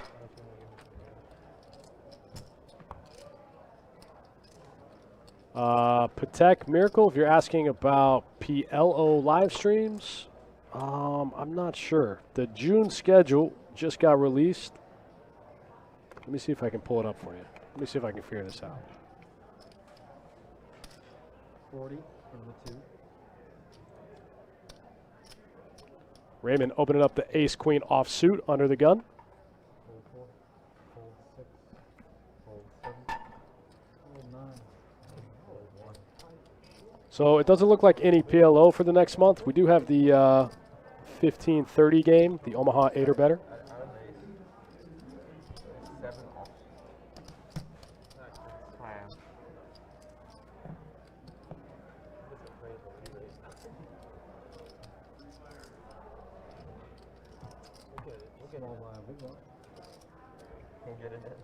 Oh, I've gotten it in already. It's not happening yet. Frogman, yeah, I heard about that. I also heard that KK made the bink the one outer one time. Got it in straight flush draw versus higher flush, and bink the one outer for the straight flush.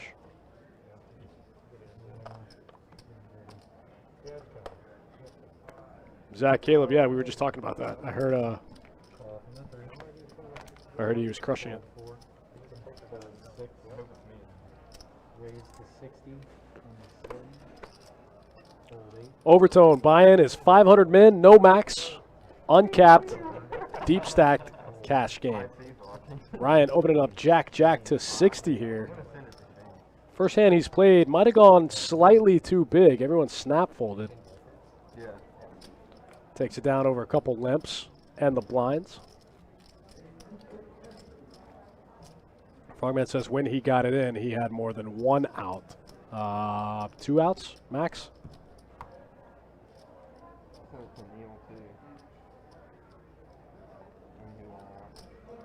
They're playing right now, right? Yeah. Bobby, they put it on the TV.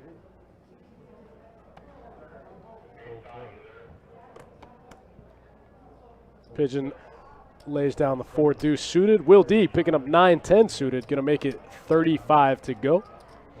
Gets through Josh D. Raymond thinking about defending from the small here with Jack 10 off suit. That's going to give John M a good price to close the action. And we're going 3 ways to the flop. All 3 players with a 10 in their hand. John M actually gets the best of it. Wow, improves to 3 queens here on the turn. 75 is about 3. John M going to get after it here. Fold 8. And it works. Takes that one down. Raymond folds the gutter ball to Broadway.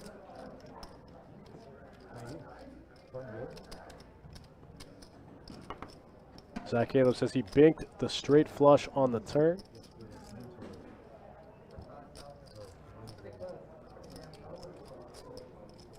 Oh, Frogman saying he could have hit the other cards for the straight. So like he could have hit the 7 of diamonds for the straight flush or the 3 other 7s for the straight to win the hand. Sure, I get it. That makes sense. Oh, okay.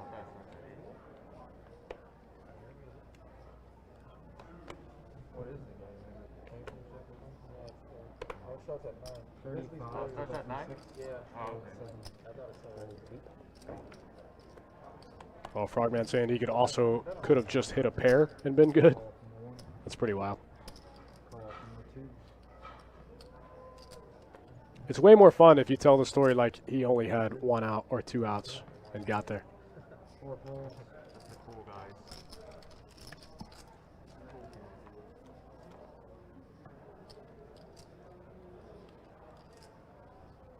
Check 6. 2 pair for Josh D on the flop. Kings and Jacks with an ace, 155 in the middle. Thomas with a straight draw. Pigeon with top pair. Raymond with an inside draw to Broadway here.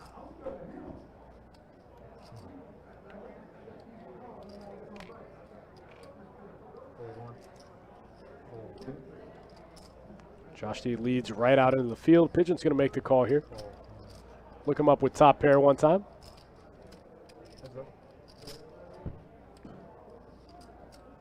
Heads up through the turn. Oh, wow. Pigeon turns a bigger 2 pair.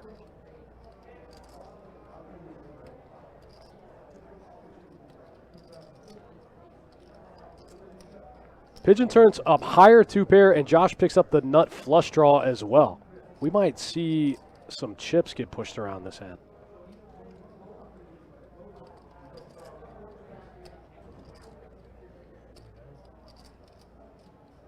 Kind of a crazy turn card. Yeah, this one could get big.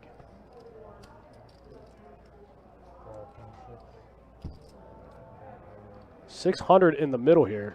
Oh, wow, and Josh gets there on the river, running spades, gives him the nut flush, flops 2 pair, running spades, does the spade check. There's $625 in the middle. He's got $670 back. How much do you bet here? It looks weird if you bet half your stack. It looks weird if you bet a quarter of your stack. And it also looks weird if you go all in.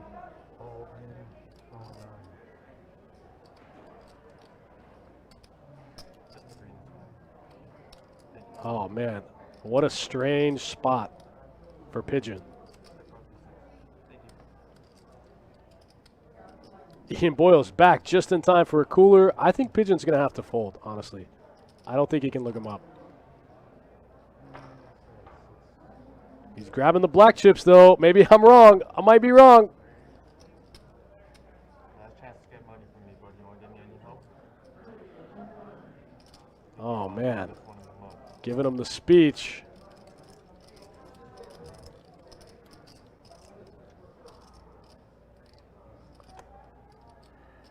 The problem is you're also losing to all the better ace-2 pairs. Like you're losing to ace-jack, you're losing to ace-king. You're really only beating king-jack, and that's it. What other hand can he have here, you know? Running spades are a real thing. Queen 10 is a real hand that you don't block. It's kind of weird to rip it on the spades.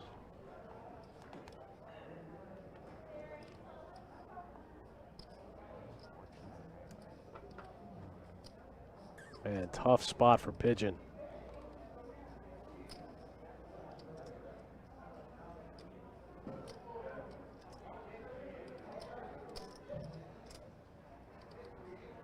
Yeah, overtone, that's what I'm saying. He even loses to like some of the other ace-X, you know, like he can't beat ace-jack, can't beat ace-king. In the same breath, though, he kind of blocks those hands a little bit, you know.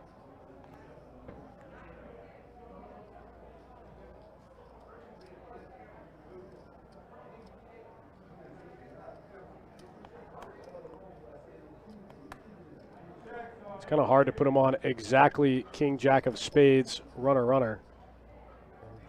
Wow, there you go, Pigeon. What a fold. Yeah, king jack of spades. Oh, wow. I think he might have just called his hand. King, jack of spades. Wow. King Jack of spades makes a lot of sense. The way the hand played out, especially after the recheck jam. Bob says if he thinks he bets about, yeah, but the 450 bet looks fishy because he only has 650 back, you know? When you bet 450, it definitely looks like value. But the problem is when the spades run out and you go all in, it looks like value too, you know? Very strange stack size situation there on the river. 50 from 3. Well, it's hard to give him ace-king because he just flatted the raise pre-flop. Pigeon raised, Josh just flatted.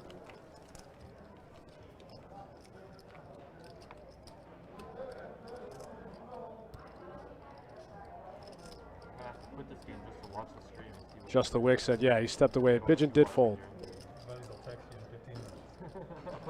Folded the 2-pair. If you have a queen or a 10 in your hand, you know, it makes a little more sense. But you don't block the queen 10 straight. Call for me. There's a lot of other 2-pair combinations. You could probably give him Jack-Jack in that spot. Not all players 3-bet Jack-Jack. Fold 4. Fold 6. And also, you got to give him King-Jack of spades. I think like a normal King-Jack, like King-Jack of hearts or King-Jack of diamonds, which you also don't block, probably doesn't rip that river. King-Jack of hearts or King-Jack of diamonds probably just checks it back.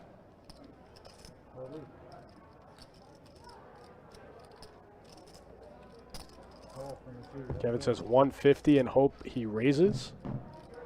Maybe. Check 3.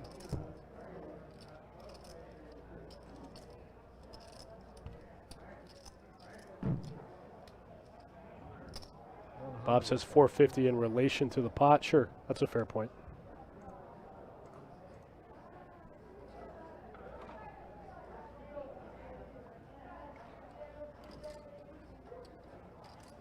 Yeah, good fold from Pigeon. Kind of a hard laydown. Thinks about it for a while. It's hard to make 2-pair in this game. It's even harder to fold 2-pair in this game.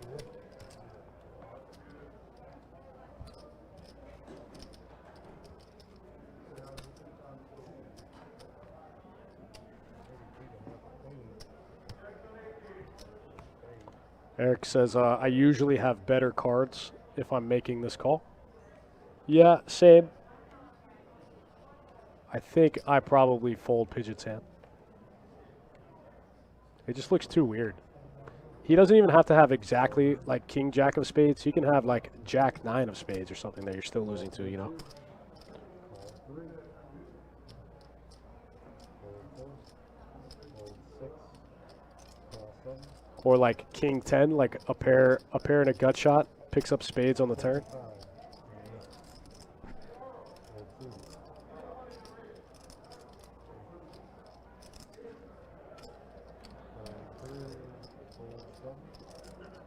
Fold 7. Caleb says he had the only card you could jam the river with and look that confident. Yeah, that's fair. That's a good point. We got 8 more players on the list for this game. We've got a full list for another 5-10 hold'em out in the rest of the room. We've got a 10-25 game. Orange Park had 3 5-10 games earlier. Call from the 1. Raise to 30. Orange Park still has 3 5-10s and 4 2-5s. Poker's back, man. I keep saying it. Poker's back, and it is good. You got the Rex playing 5-10, 3 tables deep. It's good to be a poker player right now, especially in North Florida. 9. Check 1. 75 from the 2. Raymond going to get after it here with the 8-4 suited. Call 9. Call 9-1. Thomas going to call him down here with the diamond draw. Looks like this turn goes check, check. 8-4 is going to get the check mark here. Thomas thought he 8 of diamonds one time. 8 of hearts gets the check mark. Raymond takes that one down. 295 in the middle.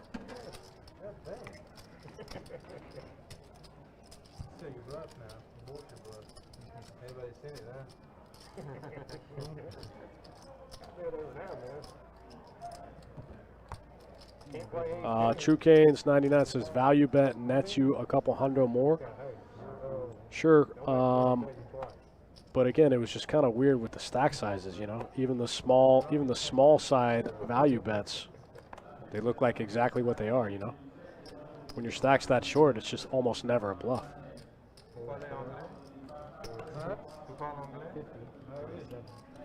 Jeremy says, when are we going to lift the masks? I'm not sure. I don't think there's any conversation happening currently about an actual date.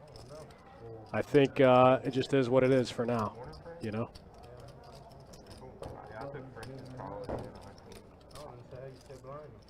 It's a cool one. Thank you, everybody. Appreciate it. Yeah, Frogman, we get it. Like, yeah, I see your comment, man. Yeah. Frogman in the Twitch chat is just saying that there's no actual mandate from the city. Instead, it's just, you know, up to the individual businesses.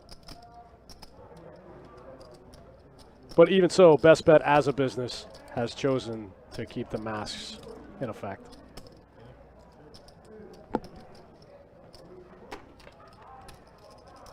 Alex in the YouTube chat, I agree. I've been saying YouTube needs a DM feature for a long time. We could do more stuff with the stream if YouTube had a DM feature. Flop Quad says, any recommendation on places to stay if coming from out of state? There's a Hampton Inn nearby. They offer a poker room discount. Look them up online. They're located on Hospitality Lane, very close to the room.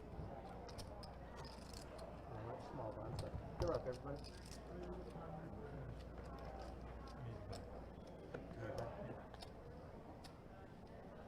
All right, back to the action. 5-10 uncapped Friday night poker.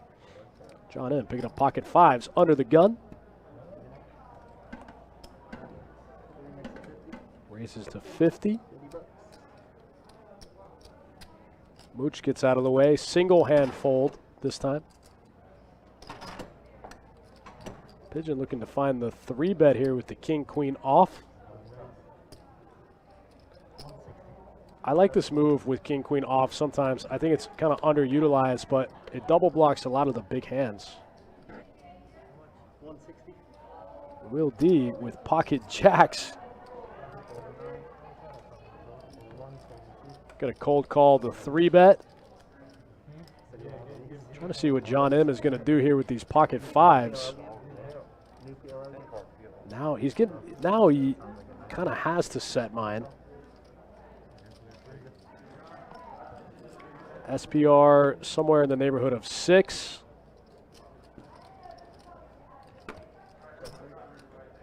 Wow, somehow king, queen offsuit is the best hand.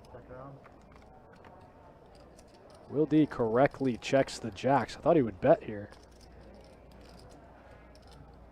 John M just trying to get to showdown here with his 2 5s or maybe get lucky on the river.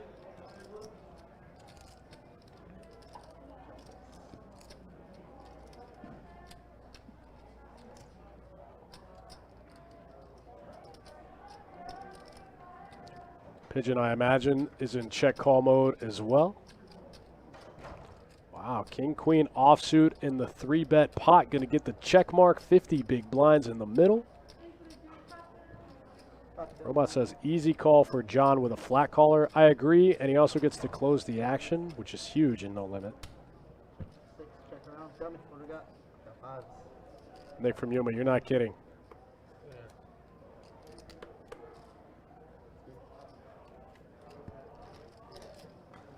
King, queen offsuit gets the check mark in the 3-bet pot. Easy game for Pigeon. Pigeon playing on an 11, making the correct folds, folding to the nut flush, 3-betting the hands with the double blockers, taking down 50 big blinds at a time, no sweat.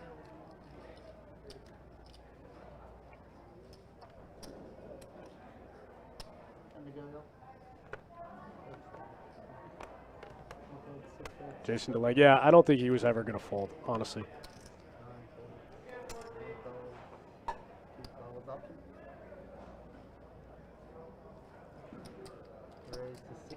Joshua says a tight table. They're playing kind of small. I mean, it's 5-10, man, playing for big stacks. These aren't the everyday high-stakes crushers of 5-10, you know? I think these are just guys that wanted to play bigger than 2-5. It's nice that we have an option that they could play. This is how a lot of 5-10 games around the country actually play. One thing that happens when you move up in stakes is your big blinds per hour actually go down. The amount of money goes up, but the big blinds per hour can go down a little bit because the tables, like, they just become tighter.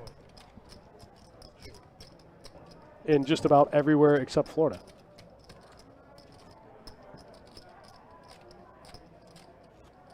Nick from you, Jesus Christ. This guy's like your arch nemesis.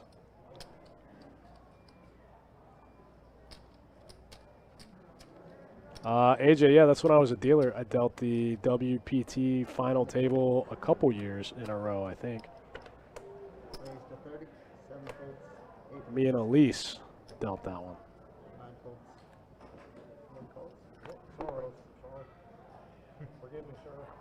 Pigeon picking up big slick. Makes it 30 to go. Gets a call from Raymond here with the ace-6 suited. Thomas in there with 2-3. I didn't see if Mooch went for the single or the double hand fold, but either way he folded.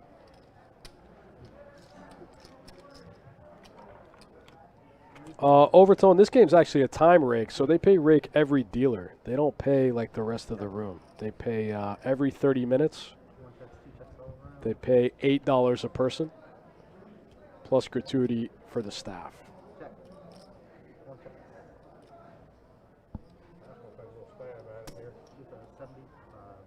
Isaac Lewis, shout out to you, the only American in Denmark. What's up? Thanks for watching.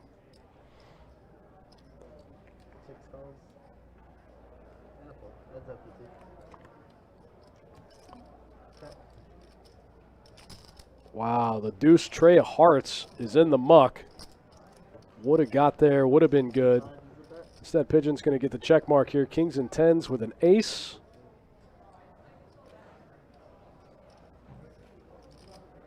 Huh.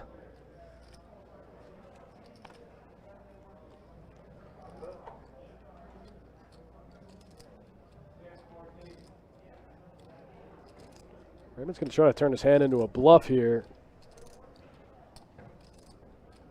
Everything gets there. 3 tens, 2 straights, 1 flush, all the full houses. Pigeon's going to look him up. Wow, that's the second time we've seen that tonight. What if he called you with queen high? Man, Pigeon playing on an 11 tonight, making all the right reads all night, getting all the chips. Kevin, exactly. We could run it more than once in this game. I don't know if anyone knows that. We haven't seen anyone run it more than once or even mention it this game. I don't really know many of these guys. I think they're from out of town. I don't know if anyone knows they can run it twice in this game.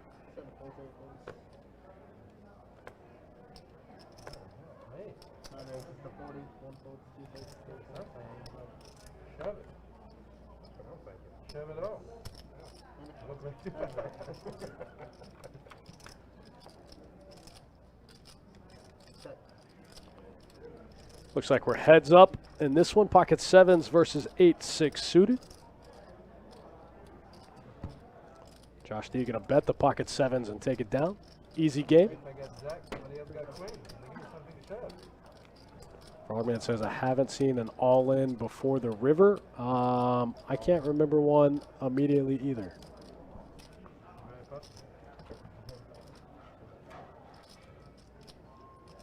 Eric says still haven't seen a straddle. West Dave says stats. If I can remember, we'll bring him up after this hand.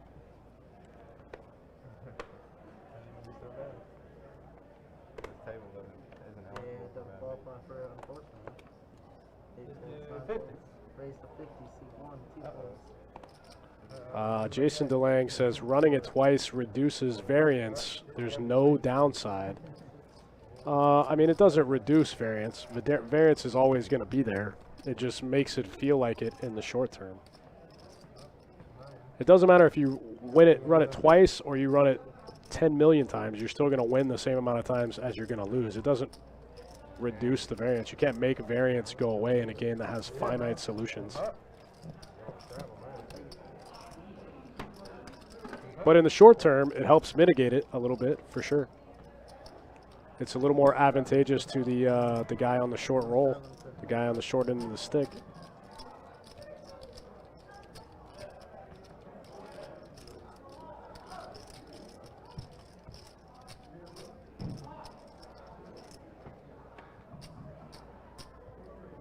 That's straddle 25, actually, in 2C.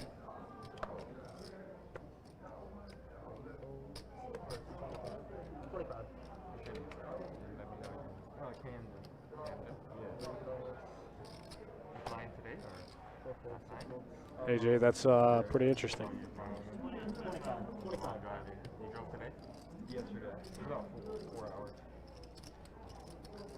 Ace queen suited here for Will D. I'll probably fly next time. You gotta be very, you gotta do it in advance so you can get a good deal. It might have been a straddle this hand. It looks like we had a call of 25. So it looks like we might have had a straddle this time. I've seen John, that's right. I've seen John straddle. That's the second time I've seen him straddle. He makes it 25. Will D opens ace queen suited. John folds. I was sitting, when I was playing in Miami, somebody at my table said they were able to like rent a car for like $25 a day. Yeah, I can, but I'm just saying. All right, we'll take a quick look at the stats real quick. Pigeon up the most. Like I said, playing on an 11. Thomas stuck a little bit, minus 840. Now we're back at the game. 5-10 uncapped. Friday night poker. Thanks for tuning in. Thanks for hanging out with me. Josh D, the first time we've seen aces all night, right?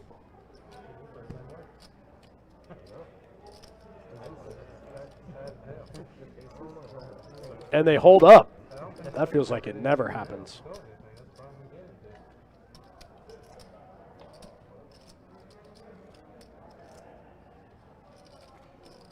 You guys are looking to get in some Friday night action. Just taking a look at the list. The room is slammed right now. We got 10-2-2 games, 7-2-5 games, 3-5-5 PLO games, a 10-25 no limit game. This game, some 2-4 limit, if that's your thing. We got a big list for this game, some big O, some 7-card stud.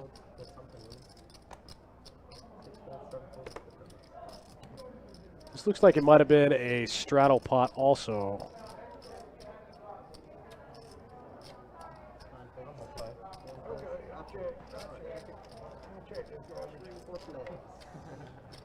This one looks like it might have been a straddle pot and John M just limped the pocket queens here. Overtone says smooth calling queens is dangerous. Yeah, absolutely. I never see people, see, there it is, Bink, ace 8, got there. John M with the quick fold there of the 2 queens.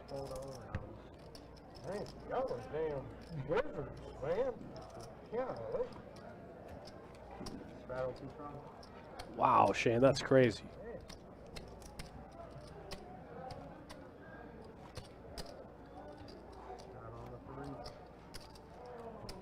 Nick from Yuma, I think Russ is up in the 10-25 game right now. That's probably why there is a 10-25 game. I didn't see him, but I think I thought I saw his name on the list.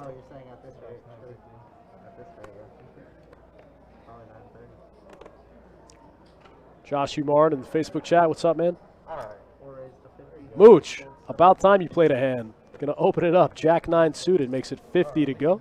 200. One makes it 200. Gets through the field. The party group. Did somebody just make it 200? Yeah, Thomas picking up black aces in the small blind makes it 200. I didn't. Mooch finally plays a hand, and he has to fold immediately. Jack 9 suited straight in the muck. Looks like we have a straddle this hand. 5, 10, 25. Here we go. Juice it up a little bit.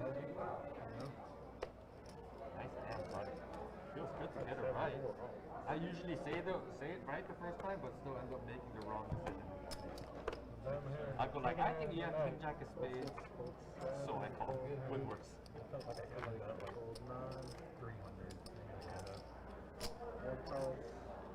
Raymond picking up pocket fours here. Going to put in a big bet here. Makes it 80 to go. Mooch with 6, 7 suited. Under the gun. He's already got 25 in there. Or I'm sorry, it looks like 20 in there. Oh, look at Mooch getting squirrely with the suited connectors. Oh, man, Raymond's going to make the call here with pocket fours. Out of position. 430 in the middle. Oh, man, that ace is definitely going to be an action killer for the hand. Oh, wow, Raymond's not going away, though. Makes the call with the fours. Do these two know each other? Mooch in a weird spot. Got to figure out if he has to keep the story alive now. And he actually makes the best hand on the river. I think he's going to get blasted off of this hand here.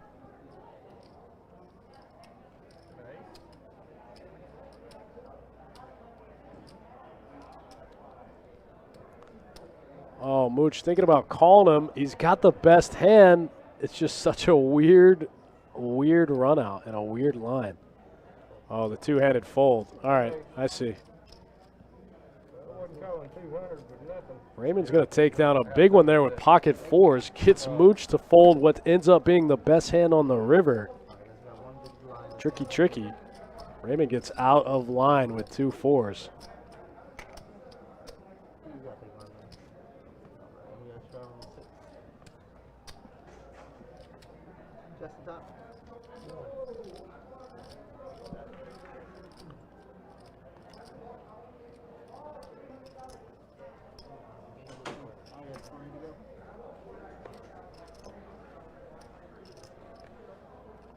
Will D picking up king jack suited. It makes it 60. 9 folds. 1 folds, 2 folds, 3 folds. 4 folds.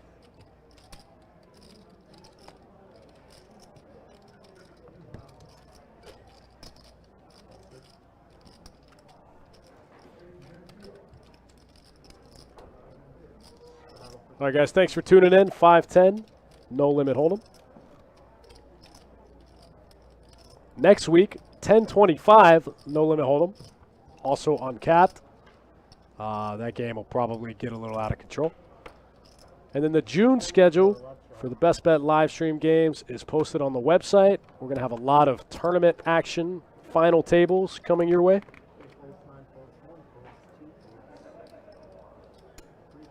Tournament action, final table, main event, final table, a couple others events sprinkled in there towards the middle of June.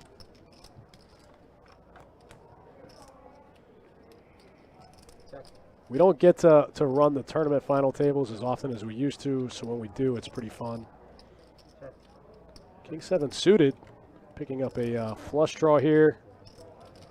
Still lands with the best hand here for John M. Gets the check mark. Ryan going to try to buy it. Hero call one time. Can't do it. Ryan's going to take that one down.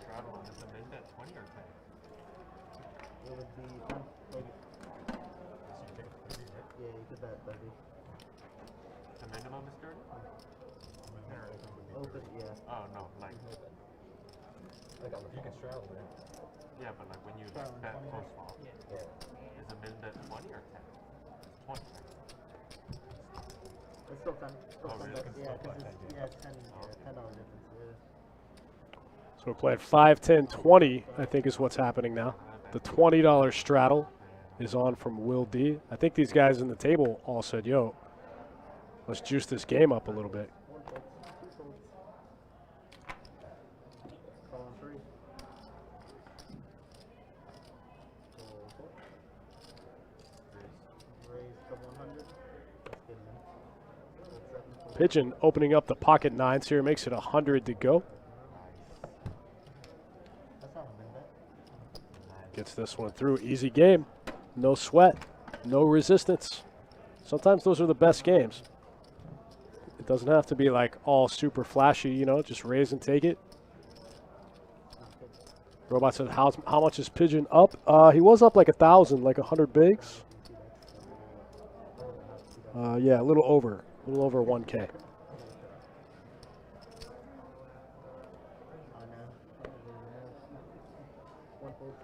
Alex, so I've been reading your comments in the chats, and I agree with everything you're saying. It comes with such a negative connotation sometimes. There was a meme like floating around that most of you guys probably saw. It said something to the effect of, when I tell people I play poker, like the first question is, oh, cool, can you count cards? Raise it 95.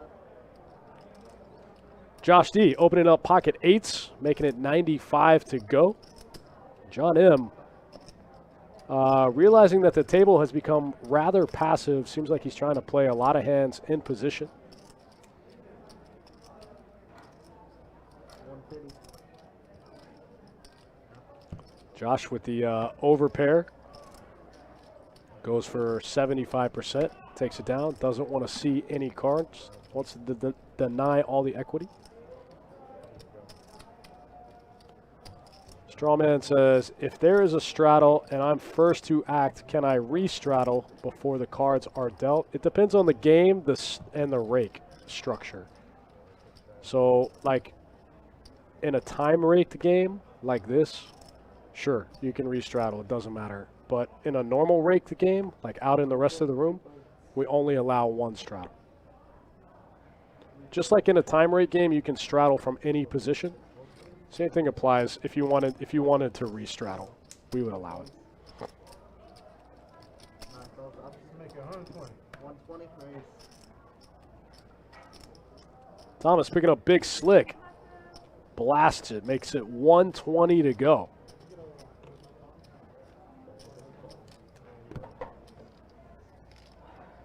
Adding 1,000. Gets through the field. Takes it down. Shows it to the camera one time. They just got a notice on them. Somebody just topped up. I think it was the Mooch man. I think he just topped off. I think I heard him say adding 1,000. Looks like we have the straddle on this hand. So in this spot, in a time rate game, somebody could re-straddle. That'd be fine. No, I'm not ready. We're gonna need your ID again, bro. To run it for another 30 minutes. Yeah. What do you guys left straddle? John M. King Jack offsuit. First to act. Kind of looked for a second like he didn't really know what to do with it. Puts it in the muck. Mooch gets rid of the 7-5 suited.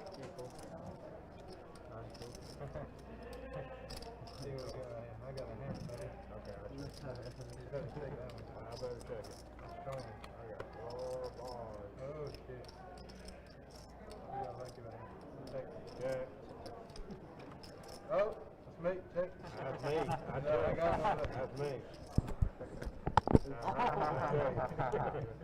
Can't win against you. Keep it up.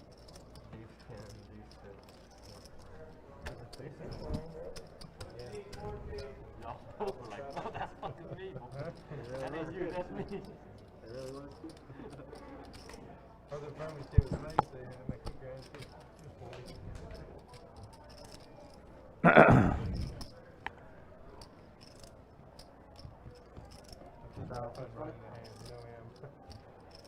That's my first mic. Yeah.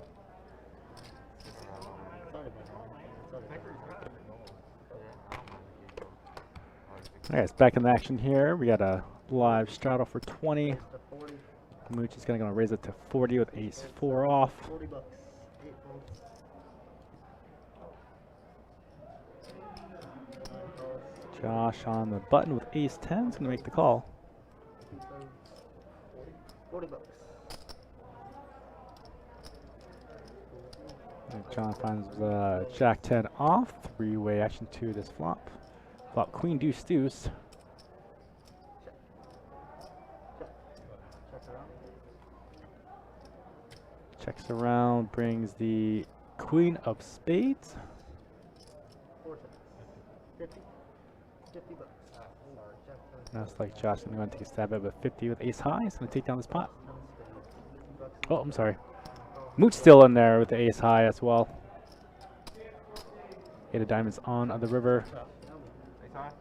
It's like going to chop it up with ace high. I thought I had the ace of hearts too. That would have been bad if a heart came. I thought I had ace 4 of hearts. Wow, I got lucky. Thank you. Good job. What's up, Shane? Thanks for stopping by on our YouTube chat. I'm never empty, man. Again, guys, our schedule for live streaming is all Wednesdays, Thursdays, Fridays, all starting at 7 p.m. Next week's stream will be the 10 and a quarter. I like that better. Got some out of towners, some people from Vegas gonna stop on by to play on the stream. Super weird. Yeah, It's like very awkward, but it's very hard to yeah. 20 bucks, 8 bucks. 9 spades. 1 spade. Call.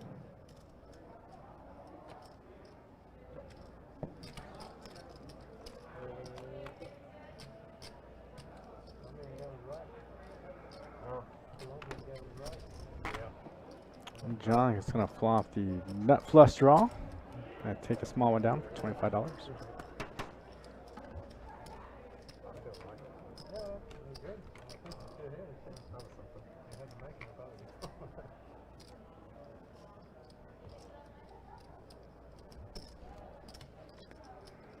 Got some stats for you all. The VPIP, Tom's up there for 43%.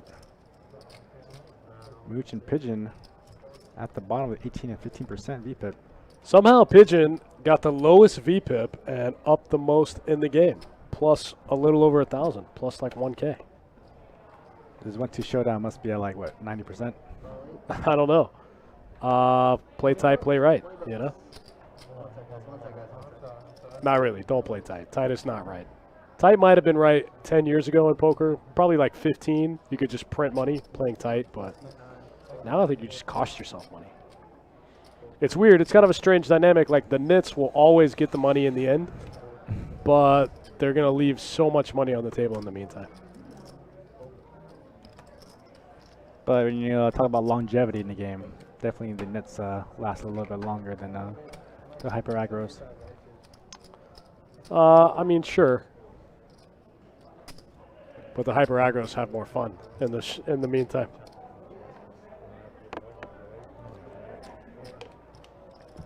Asking about the time rate price. So it's 8 for this game, but we include the gratuity for the dealers, so it's a little more.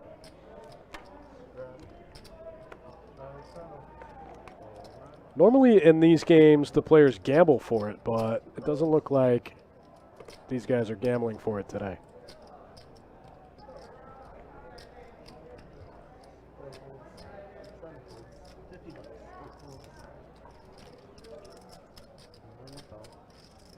John M. going to open it up. Pocket sixes makes it 50 to go.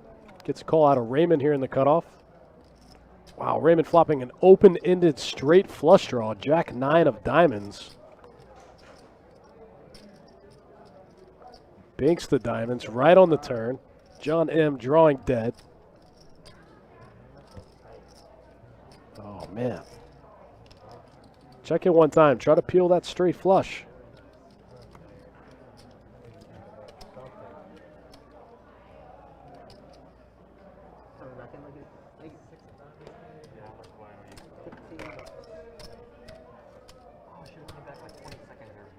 Shane asking if I'm going to empty the box. I mean, I might.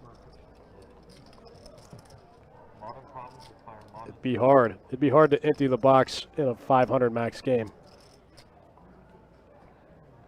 But yeah, I mean, I'll put the whole roll on the table. You guys can come and get it. Nice to give me a walk, guys. Thomas, ace queen suited. Opening to 50 now. There goes my walk. Shane, are you going to be there? You coming in? Nick says Donnie's going to catch me bluffing. Yeah, that'll probably happen, and that's fine. That's okay. You made a 20, I call. But in order for that to happen, Donnie's going to have to really, like, hero up and hero call me because I'm going to put him in some weird spots.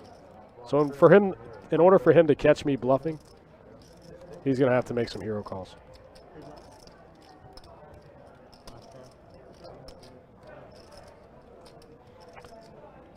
I think it's going to be a good time. I think everyone that can make it should make it. I think some of the dealers are going to be there. Some of the guys like Kirk that you see there in the box, Billy, the other guy tonight. I think some of those guys are going to come. I think it's going to be a good time.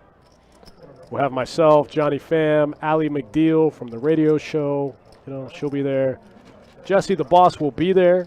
He won't be in the games, unfortunately, but he's going to be there to hang out with everyone, meet you guys.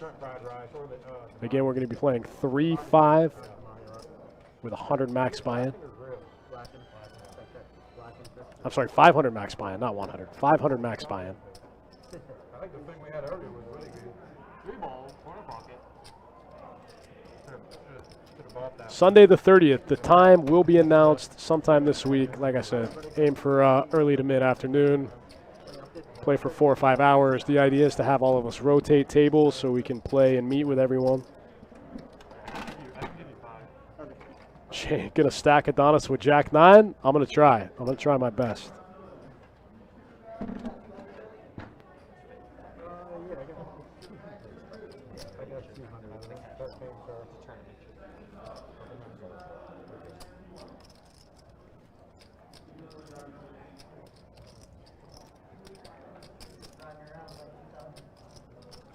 Yeah, I added on to the account.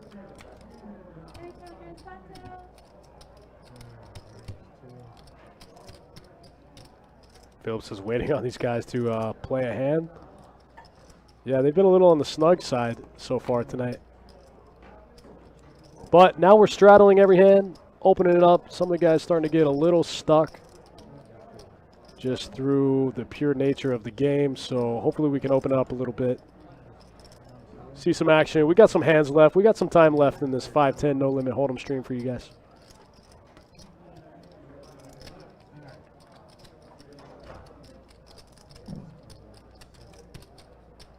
AJ says might have to fill an employee role if you stack Jordan with Jack 9. Yeah. Oh, did I say 3-5? I meant 1-3. I'm sorry. If I said 3-5, I think I was watching the game. It's 1-3. 60 men, 500 max. 1-3 no limit. 60 men, 500 max. Finger tapping at. Finger tapping. That might, you never know. You get like a 4 now. Sorry, I might have said 3-5. Somebody was talking to me about a 3-5 game earlier.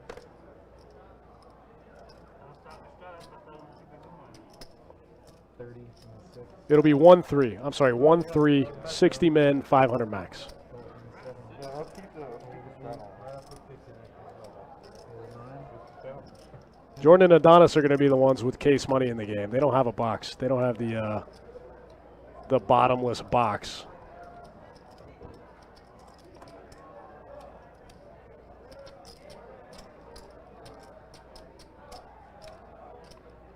Pigeon going to take a small size here with pocket 6s on the paired board.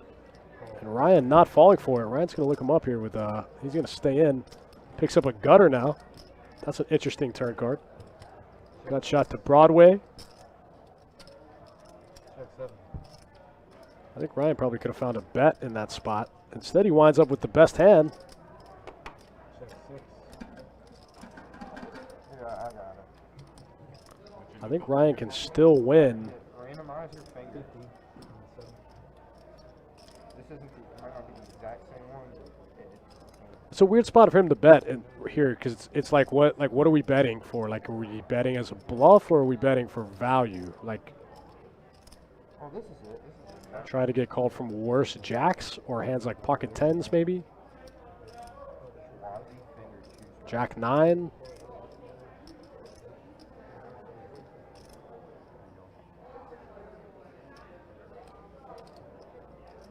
Oh, stepped in it.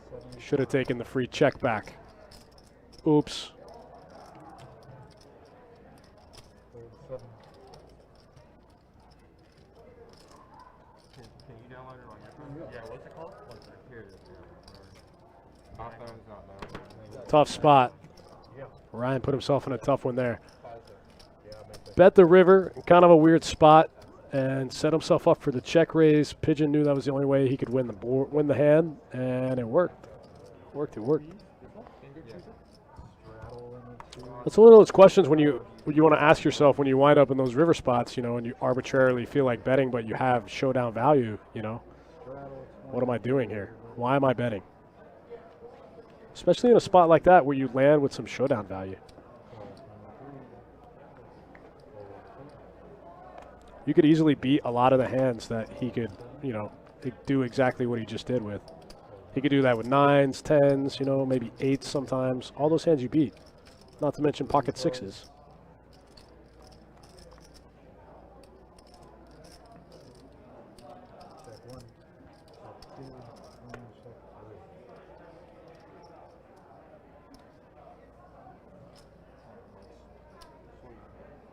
You get 35 as a back and one.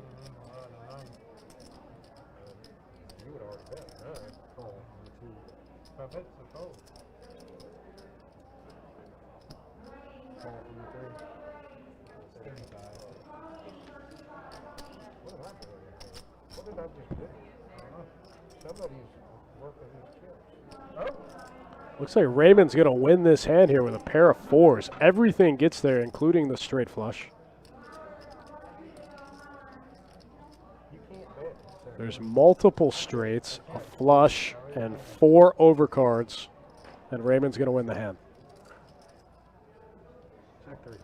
Who wants 4? Pair of 4s is good. Raymond gets the check mark, takes it down.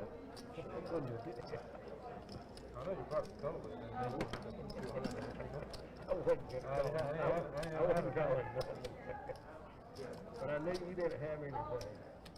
I didn't think you had anything, but there was no way I was going to call it. All right, Bud moves. We're on to the next one. 5-10 no limit. Friday night cash action. Coming up quick on the start of our card player tournament series. The first tournament back, the first tour back since the pandemic. Pretty excited about that one. $2,500 main event. Hoping to get $1 million in the prize pool. That'd be sick. Ooh, Josh D folding the 7-5 suited on the button.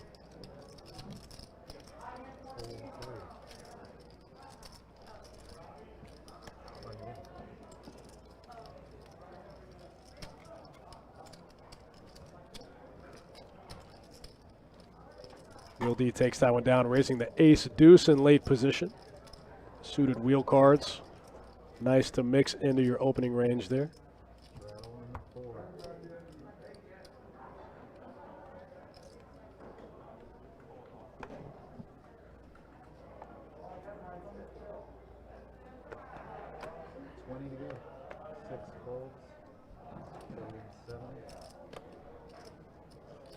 This time Will D with the pocket 4s. I think he just limping in here for the $20 straddle. Thomas going to make the call on the button. Raymond's going to make the call with Jack 10, and John M going to try to squeeze here, pick up the dead money. This is what I'm talking about. Now there's some action in the game. John M makes it 110 with ace deuce off. Will D's going to make the call with the 4s. And we're going to go heads up. Queen, king, 6, rainbow. Check 3.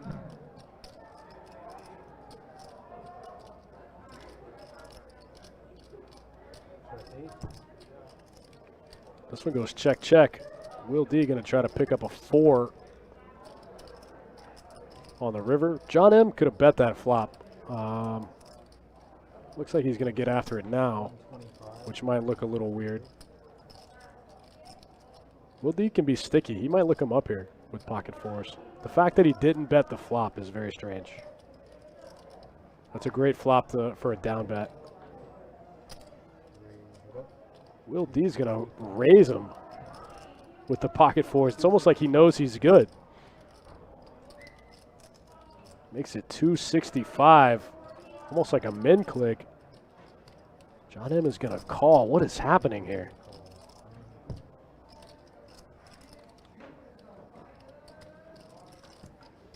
Sixes and fours is the best hand here. Will D gets the check mark. If John M checks, Will D might. I don't know. I was going to say he was going to snap check it back, but that's clearly not the case. Very weird spot. Can't figure out what to do with his hand. Oh, gotta fire. 410. 410. That was a very strange hand. Will D had the best hand the whole way. That played out very strange. Like this.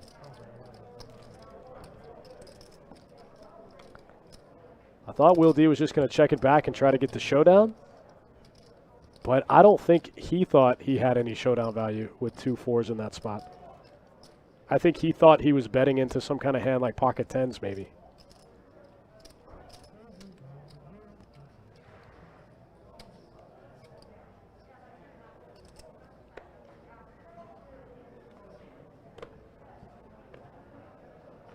Fold 7.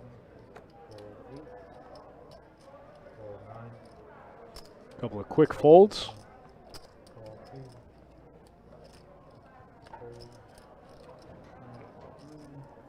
Fold. Go ahead. Looks like we're going to go with a limped pot.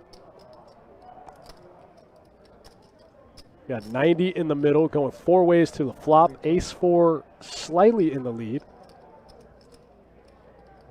Check 6. Jack 9. 50. Adonis's hand flops top pair here. Fold 2. Fold 6.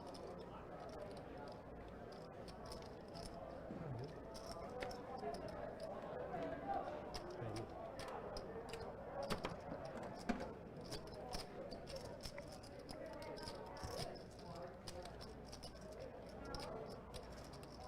You guys make sure to tune in next week for the big 1025 No Limit Hold'em stream.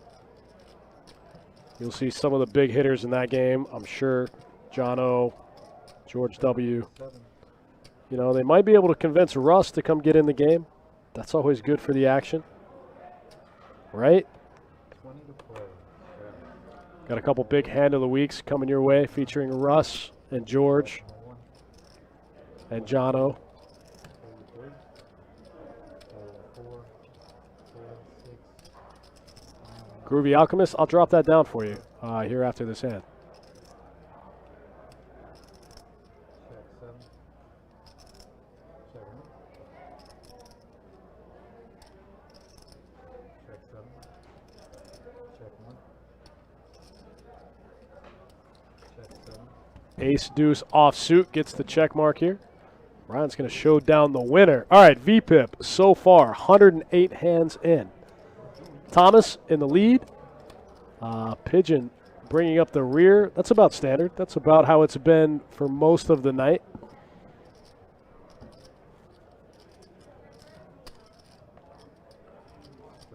So this time Will D in the straddle. 5, 10, 20 I guess we're playing. It seems like everyone in the game has agreed to the straddle. I haven't seen anyone turn it down in a couple of orbits.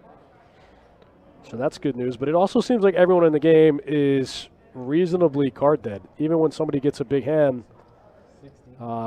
somebody needs to have a second best hand. You know what I mean? That's the way we make money in poker. But Call from 1. there hasn't been a whole lot of that happening so far. This time Thomas picking up pocket 10s, getting called by pocket deuces. Josh D with the 9-7 suited. John M with pocket queens. I spoke too soon. Fold 4. Fold 6. Mooch gets rid of the 7-6 suited off what kind of looks like a little bit of a short stack. Fold 9. Josh D gets rid of the gapper. Doesn't want to play out of position with it. And fold Thomas makes the call with 2 black 10s, and we're going heads up to the flop. Wow, top set on the all heart board. John M. got the queen of hearts. Wow, and just snap rips it off the short stack.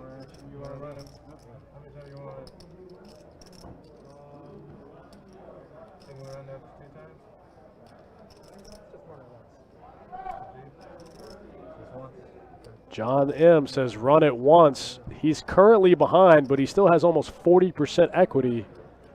Any queen, any heart. Oh, wow, can't get there. Thomas gave him the chance to run it twice. John M. said no, no thanks. I think John might have thought he was ahead there. He said no to running it twice and got cooled off.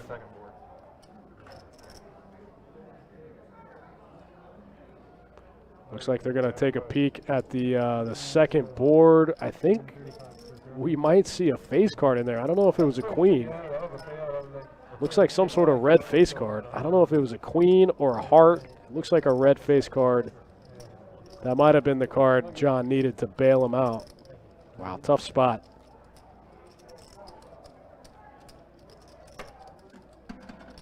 Man, tough spot there for John M. Played pretty well all night just to get cooled off queens versus 10s. Max Payne for sure.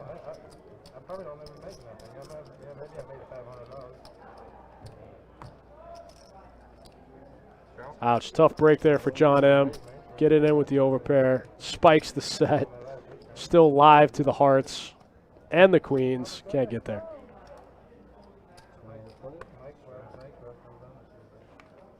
Christy Kidd with a good point. Josh D opened it up with 9-7 of hearts. He would have flopped the flush.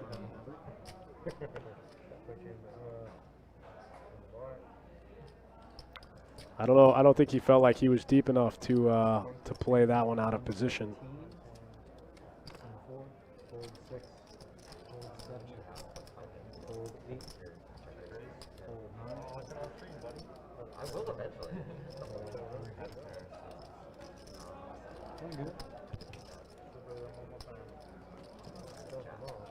Mooch takes one down with ace queen. Man, that was a crazy hand. Pocket queen's got 2 shots at the heart, turn and river. Breaks them both. If you don't want to, it's fine, by the way. If anyone doesn't want to. Oh man, now we're talking about not straddling. Keep the straddle alive. Straddles are good for the game. Just in case anyone doesn't want to. Totally fine if you don't. I'm not going to call you out. Everyone waking up with some pretty junky hands here. Will D gonna limp the king 8 suited. Josh D gonna limp right behind, and Thomas gonna check his option. 5-4 offsuit. Wow, monster flop here for Will D. Josh flopping top pair. Will D pair and a flush draw.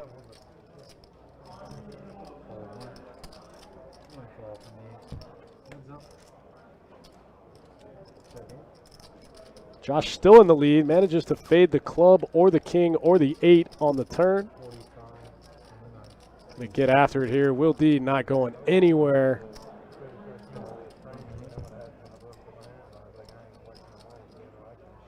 Man, Will D bricks everything.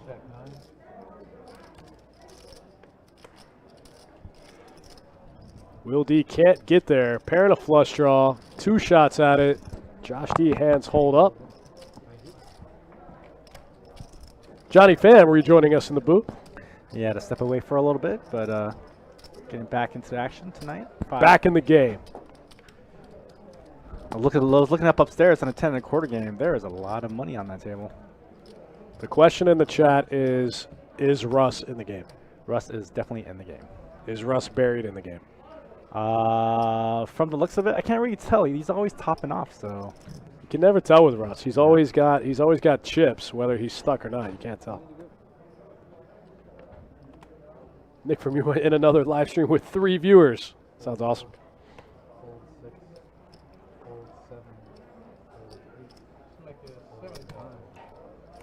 Groovy Alchemist says KK's VPIP was like 70 last night. He was on the list for this game. He missed the call when we opened the game, and now he's first up. But I don't know if he's going to make it in.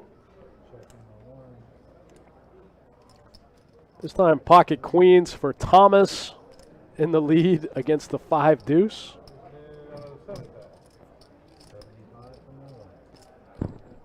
Yeah, Prime Social is a relatively brand new live stream. Justin Hammers, who used to run the Commerce, is now running that venue. So it's growing pains, you know, when you're just starting a live stream out. You gotta get it all figured out. Been there, buddy. Been there. Oh yeah. Shane, that's pretty wild. What a way to bank a nice one-outer. That happened to me not too long ago. Got it in with deuces on a deuce X queen flop. Get it all in on the flop. Guy shows top set. I've got deuces. Bink. River deuce. Ship it for piles. 20 to play. Fold. Pigeon going to open up the suited connectors here. 5-4 of spades one time. Makes it 70 to go. Josh D with 2 9s. Going to flat from the button. Everyone else looks like they're going to get out of the way. We're going to go heads up. 5-4 suited versus 9-9.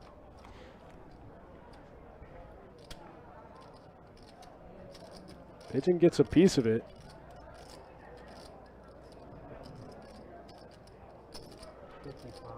A little bit of a dry board. Pigeon decides to go for the down bet. Josh is getting a good price to stay in the hand with all of his whole range. He's going to make the call here. Not quite convinced. Oh, wow. What a turn card. Unfortunately, Pigeon's bluffing for the most part, so he's going to shut it down. This time, Josh goes small. Bets 125 into 285. Trying to value a little bit. Pigeon's not going to fall for it. Gets out of the way. Josh turns a set. Can't get any action. Got to put it in the muck. That's the worst feeling. You're like, oh, man, he's got a big hand. I got him right where I want him. Pocket 9s, right on the turn. Nope, he was bluffing.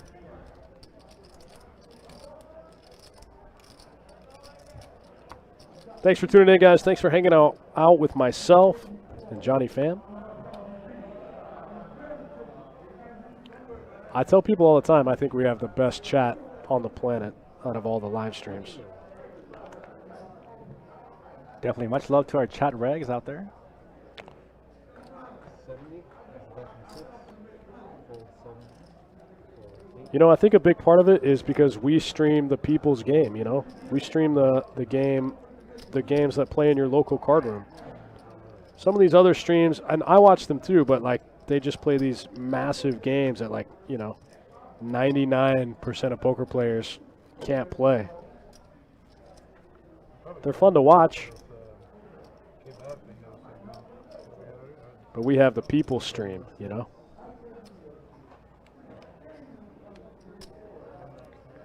Yeah, definitely, guys. So if you want to come hang out with us next week, Sunday at Orange Park, the Mug, the meetup game between myself, Dustin, Adonis, Jordan, Ali McDeal, and some of our dealers will rotate through a 1-3 game. Multiple 1-3 games, actually. And you get to hang out with us, play a little poker, have a couple cocktails. Time to put time to start the side bets, you know. Who's going to be stuck the most? Who's going to be up the most? Who's going to be the best troll? You guys are going to be so surprised to see how ugly all of us are in real life.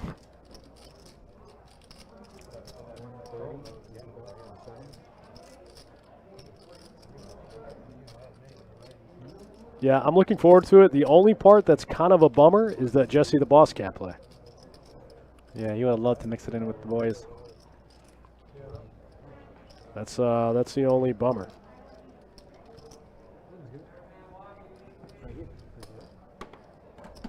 I'm looking forward to it. I think it's going to be a good time. 1-3, $500 max. Shane asked me if I was going to get the whole roll in the game. That would be the juiciest 1-3 game of all time if I emptied the box on him. Roll in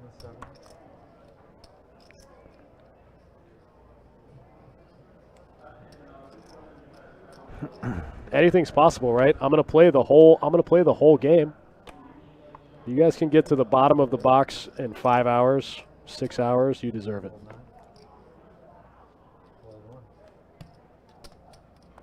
Groovy says, update on KK. First up for the list currently. Hopefully we can get him in soon. 7-3 play.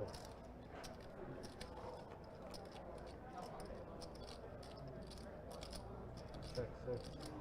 Check 7. Duo says, no Adonis. Adonis is dealing tonight, I think. I haven't seen him today. Yeah, last I saw him, he was in a dealer uniform. Kevin McCormick, what's up? Action's been pretty good tonight. 5-10 game, always good, man. Yeah, bits and pieces of it aren't exactly there anymore, but yeah. Boot Mooch and let in KK. There was a pretty big Mooch following in the chat earlier.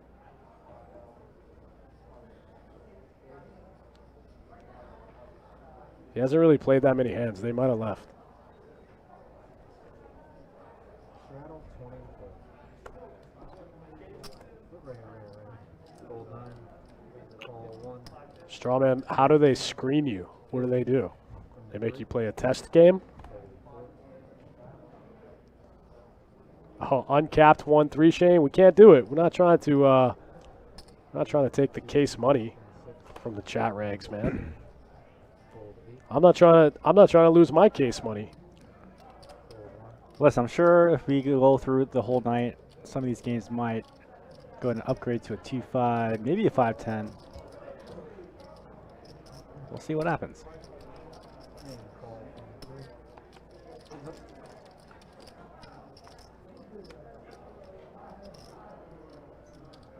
Gee, what's up, buddy? What's up, man? John M. just flopping a straight here in a 3-bet pot. No big deal.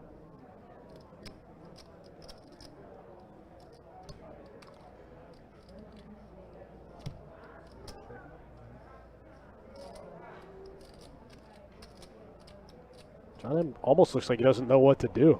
He just flopped a straight. Can't figure out how much to bet.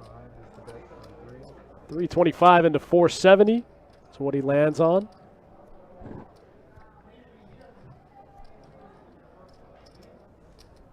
Pigeon got about 7% equity in the hand. Pretty easy fold for him. John M. is like, oh, man, 3.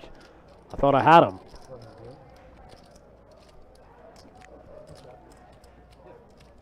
Dr. Mize in the chat with a pretty good question. Says, what are the primary differences between the 2-2 game and this game? Well, some of the immediate things that come to mind is you're not going to see as many multi-way pots as you see in the smaller stakes games. In the 2-2, and even a little bit in the 2-5, you know, you see a lot of, like, especially in 2-2, you see a lot of 4, 5, and 6-way pots. You don't see that as much when you start moving up in stakes. Another big difference you're going to see is, like, in the buy-ins, you know. A lot of these guys are coming in for hundreds of big blinds instead of, like, 100 big blinds or less. Ooh, the two-handed power fold out of Moosh. Those are some of the immediate ones that come to mind. And also just like the caliber of player sometimes. 9-10 versus King Queen suited. Heads up between Josh D and Pigeon. These guys have been going back and forth all night. Both players whiff. King high in the lead for Josh D. Check, check.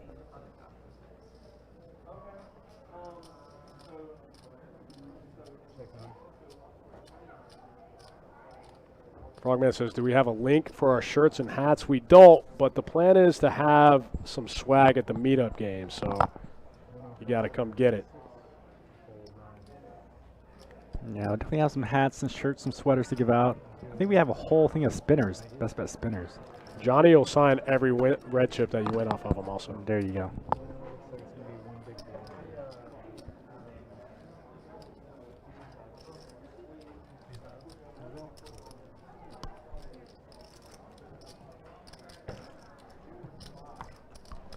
Wow, Strawman, I didn't know. I mean, it makes sense. I heard that they had some weird process to get on the streams, but yeah, that makes sense. Shane says they did it. I'm not surprised in last night's game, Shane, to be honest. But just in general, Dr. Mize, you don't see that many 4- and 5-way pots the higher up in stakes that you move. I mean, sometimes.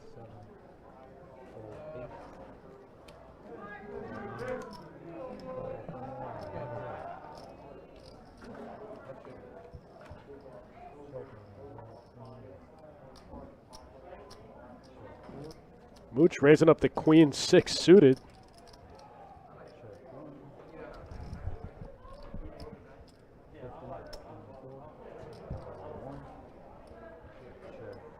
Looks like a little bit of flop lag, but it looks like Moose raised queen 6, flop top pair, and then check.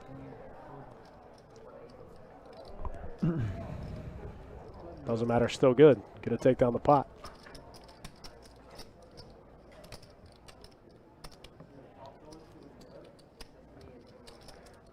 Yeah, I should have clarified. Spinners are what we give out as card protectors. So we have these little mini best bet ninja stars that spin on top of your cards. David Cletus has a good point. Says you can make moves in bigger games that you can't make in smaller stakes games, just because smaller stakes players don't understand the game enough to understand line work or when you might have a hand. That makes sense. Pretty nice when you run so good in this and you never pay rate. You can just hit it straight through. 13 times 3, 39. Not doing this shit ever again. I like how Daniel, he was doing it. Looks like we're paying rake. I was like, what is happening? Blind raising. Looks like we're paying rake. So this is what we're talking about, guys. Each player plays a time rake at the top and the bottom of every hour.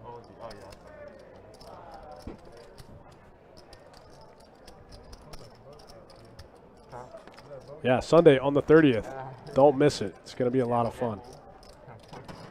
Hopefully, again, like we said, it's something we can do in the future. And that's going to lead us right into, so right after that, then we're going to start the satellites for card player. Then we're going to get through card player. And then it'll probably be time to start prepping for WPT and the WSOP.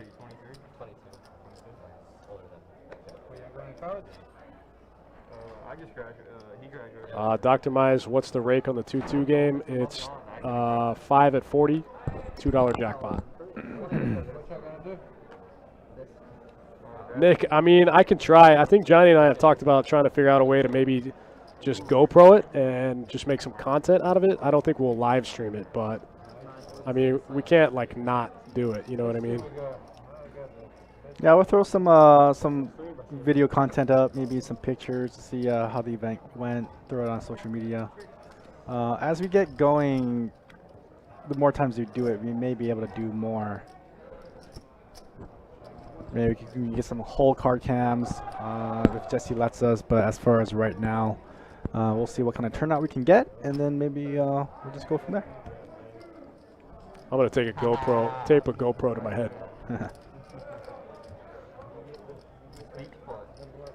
Because I just want to film Adonis when I just bluff him with his own hand with Jack 9. I want to see the max pain in his eyes. It's going to be fun. We're going to change tables. You know, that way we can meet, sit, hang out with everyone. Dust off a little red chips here. Dust off some red chips over there. Change tables. Do it all over.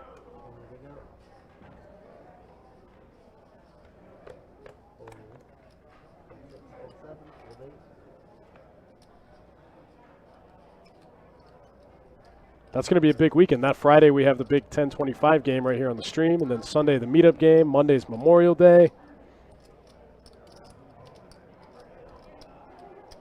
Looks like Josh D opening up 9-10 offsuit from the button. Gets called by King Jack suited out of the small blind. Heads up to the flop. Wow, just 2 pair out the gate for Josh D. That's going to give Thomas a gut shot to the queen. Thomas bets half pot and gets snapped off. Thomas might have beat him in the pot there. Ace of spades going to kill the action right on the turn. Go Chat Pro.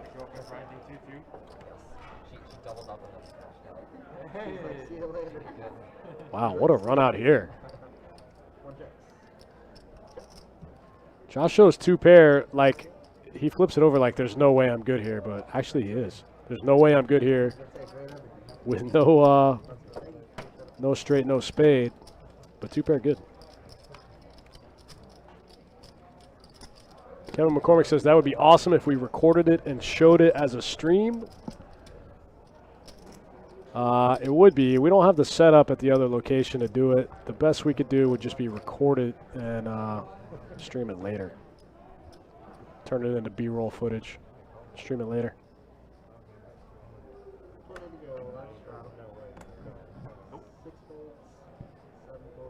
Nick from Yuma, you know what's going to happen.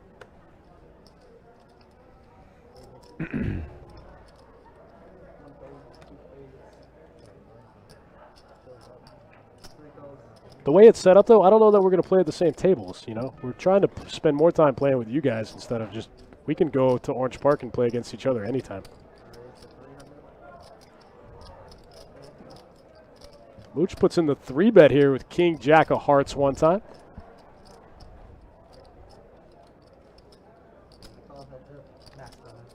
Super light call from John M with 9-8 off.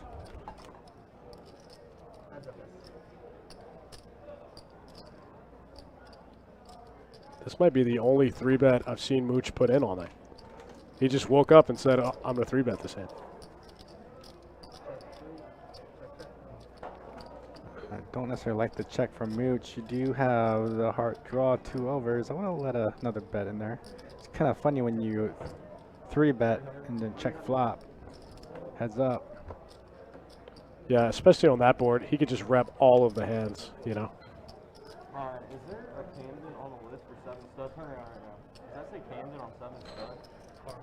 Carmen. Okay, I was gonna say. It's like somebody put me on a list for 7 stud. I love like. Oh, I'm a bit. Oh, Strawman, you can't make the game? What? I use Camden on the list. I used to. Bring your wife. You'll probably have more fun.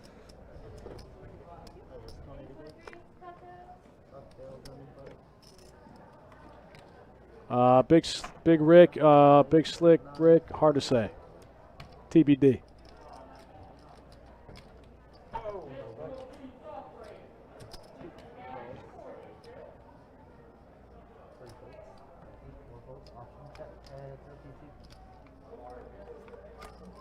Couple of limps in the straddle.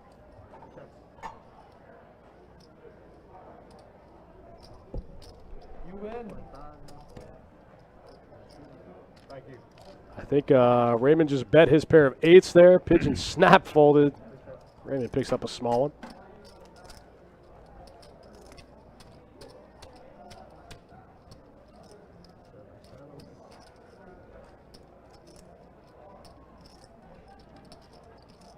Austin Ball in the YouTube chat, the Facebook chat, asking if you're allowed to live stream yourself at a table. The answer is unfortunately no. Well, probably fortunately no.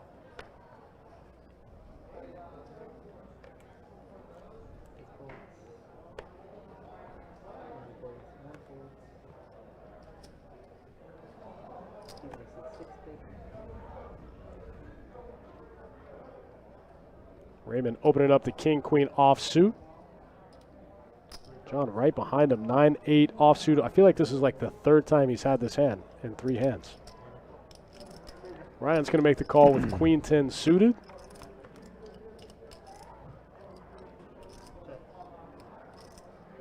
Four, 5, 6, 2-tone board.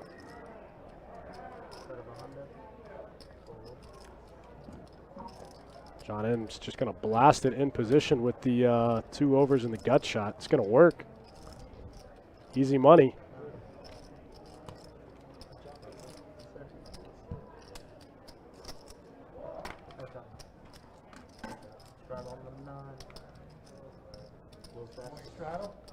Shane and Brian talking about Best Bet's third location coming to St. Augustine near you.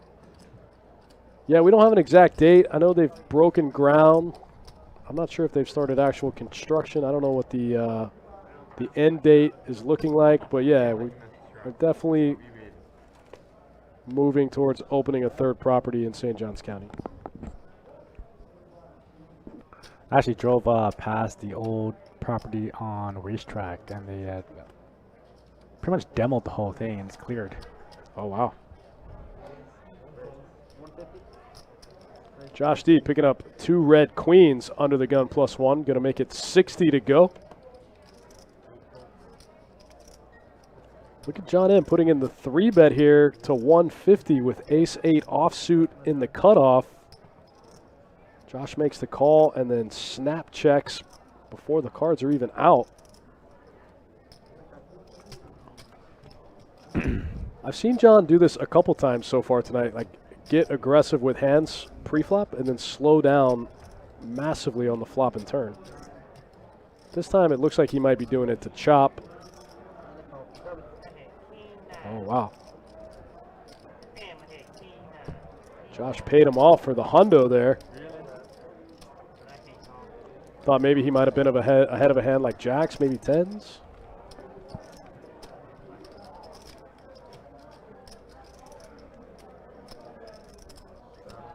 King Clancy says, why is the game shorthanded? We're not. I think we actually just have one player walking. Restroom, maybe? I'm not sure. I've never seen like a list for it. Huh? I've never seen people play on it. Nick, no, I actually really enjoy playing poker. I have a lot of fun when I play. I know, like, the player that you're referencing, though, like, that type of player. I have a lot of friends like that, you know. They treat it like clocking in, clocking out. Actually, there's a player that you guys are all familiar with that plays on the stream that, you know, you would be surprised to know that he thinks of it like that. He really doesn't enjoy poker very much. He's just good at it. But no, I do have fun. I enjoy it. What about you, Johnny? You still enjoy the game? Johnny's been playing longer than me. Johnny's been playing. How long have you been playing, Johnny? Around 14, 15 years. And it's still fun, right? Oh, absolutely. It's the most fun game on the planet, besides pickleball. Besides pickleball. Besides pickleball. I would play stud if I was like waiting on like another game, or actually would. Like no stress.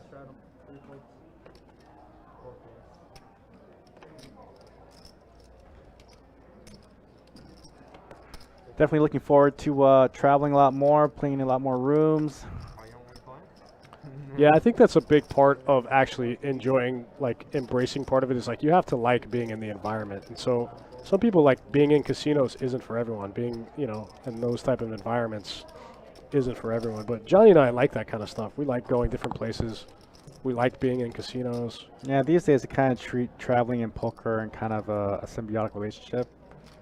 Usually I like to find cool travel ideas and places to go to that revolves around a casino that we can step in, play a couple nights, and also kind of break off and do some cool stuff around town.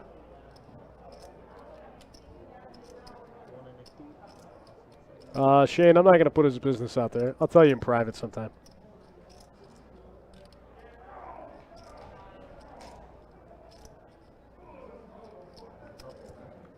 Sinistar with a pretty interesting question says, why is the dealer dealing to the empty cash seat, to the empty seat in the cash game? In a time rate game, we still deal in the players till they miss their blinds, even if they're not this. It's like a tournament. You deal to the stacks. Yeah, essentially because you paid time, you paid the right of having cards during the whole rotation. Yeah, so until they miss a blind in a time rate game, they get dealt in. Shane, the answer to your question, I used to prefer tournaments, but now I'm more of a cash game player, aside from tournaments. I used to be very strictly into tournaments only, but, you know. Definitely cash games are your bread and butter. Oh, yeah. I hate tournaments. That's the important part. There's an extra thunder. You have to give it to me. Awesome. I'm kidding. Cash game's just too easy. You know, it's too easy to show up, play for 3 or 4 hours, make a bunch of money, and go enjoy the rest of your day. Tournaments, you play all day, bubble, hate your life, in a bad mood, been sitting down for 10 hours. Cash game, show up, play 2 hours, make 800, call it a day. Show up, running really bad, lose 300, so what? Who cares? Tournament, buy in for infinite, play 15 hours, bust 3 people out of the money. However, if you Jump go off deep, a building. there's no greater feeling going deep in tournaments. So, which Dustin doesn't really have that much experience in, but from my experience, when you ladder up, and you ladder up to that big old first place cash prize of a couple $100,000, it does change a lot of the perspective in playing tournaments. Yeah, that's fair.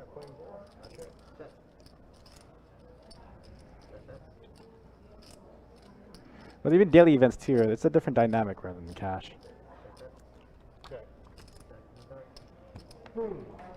I treat tournaments like I treat scratch-off tickets. You know, if I'm in the right place, right time, I feel like playing, I'll get one. You know, I'll play a tournament. Before the pandemic, I played probably like 7 or 8 tournaments a year. I don't think I've played a live tournament since. The last tournament I played was in 2020, maybe? I can't remember, but I don't play that many. Leonardo Brown, best bet, is still auditioning dealers. Looking for dealers and auditioning dealers, I think, are different things.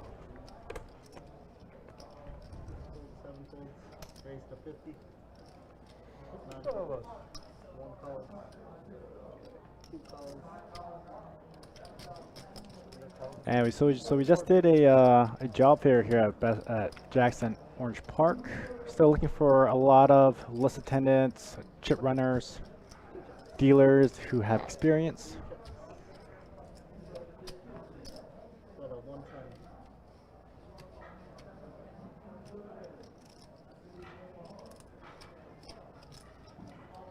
One of my really, really good friends is pretty much a strictly tournament guy, and he just tells me the most messed up situations all the time, and it makes me not want to play tournaments even more.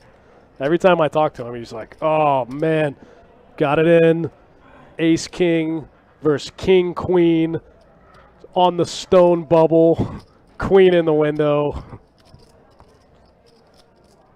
Ugh, gross. Yeah, tournaments usually Gross, have man. all bad beat stories. This is very rarely you talk to somebody who's banked one for a major and constantly talks about it.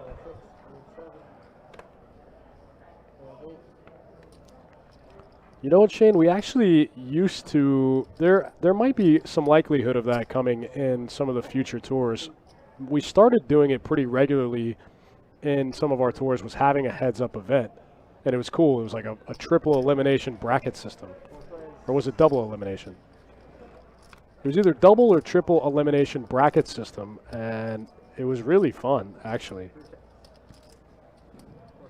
So there's definitely a chance of that coming back in the future. I can't speak for sure as to like when or what tour, but it was something that we started doing pretty often.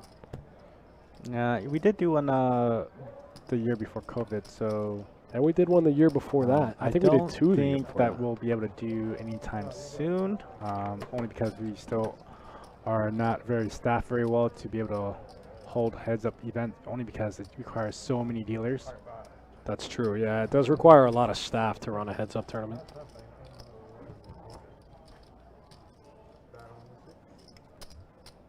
I didn't even put it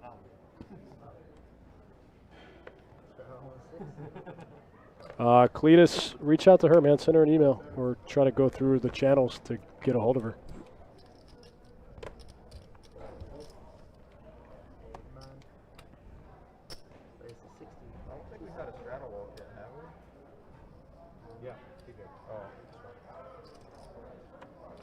Yeah, the heads-up phenomenon is definitely happening right now. Yeah, I don't think it's I think that's even more reason to try to include it in an event in the future, you know. But like Johnny said, it does take a lot of staff to run a heads-up tournament. You got to have one dealer for every 2 players, you know.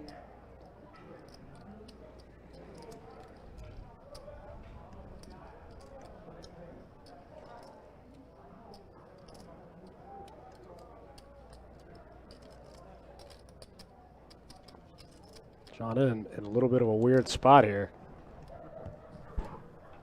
Thomas just betting with kind of a gut shot with no spade and gets through John M.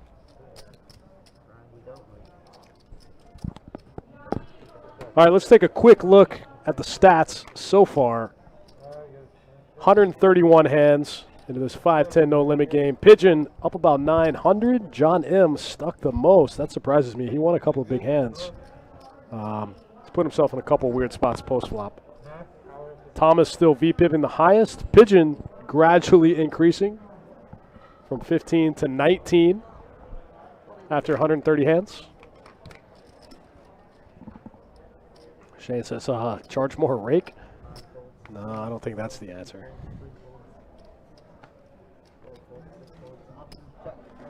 That's a big catch-22 because you charge more rake, the dealers make less money, nobody wants a deal, now you don't have any more games. It's bad. Bad. CTT in the Twitch chat says, where's Jono and George? They're actually upstairs playing an even bigger game than this one. There's a 10-25 game in the room right now. So obviously those guys are upstairs.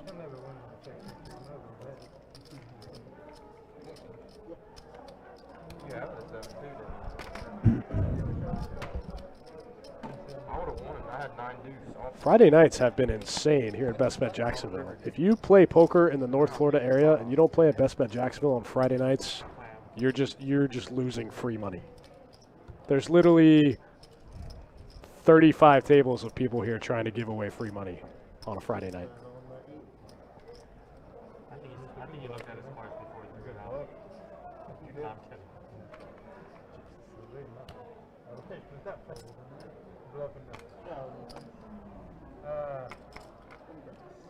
Kevin McCormick, hot take, buddy, hot take. More rake is not more better.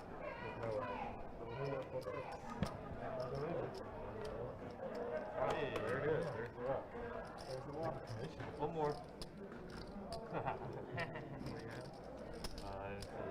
was not an ace. I had 3-4 also. Damn it, Cletus, I agree. There's definitely some cool stuff, and there's some pros and some cons to that as well. How they do the rake out there.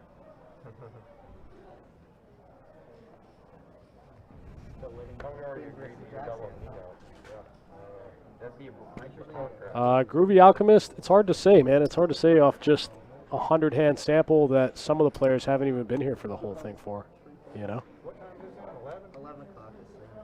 I think Mooch has the best fold in the game, like with the two-handed shove the cards away from you move.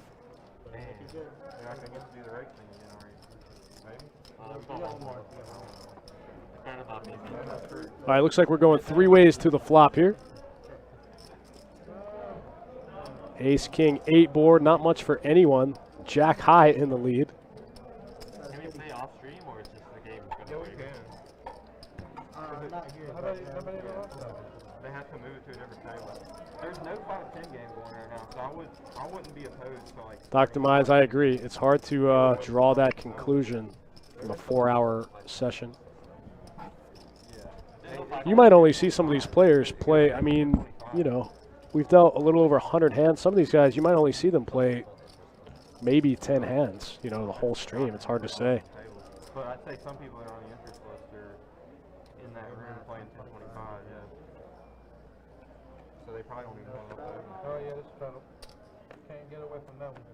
Johnny Pham and I have been back here in the production room this week trying to put together some cool content for you guys, get some cool stuff out there.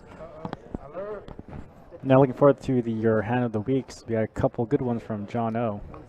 Yeah, I got some cool hand of the weeks coming your way with my friend John O. Going over some hands from a pretty high stakes game him and George played in. We also got some content coming at you. Your coach is coming into town next month. Yeah, a good friend of mine, Fausto Valdez, will be here. He'll be joining us in the booth. He'll be joining us on the radio show, and he'll also he's also going to play on a 1025 stream. Some of you guys might know Fausto. He's a byproduct of the Solve for Why Academy. Came up with a lot of those guys, and now he runs his own training site. Good friend of mine. He's going to be here.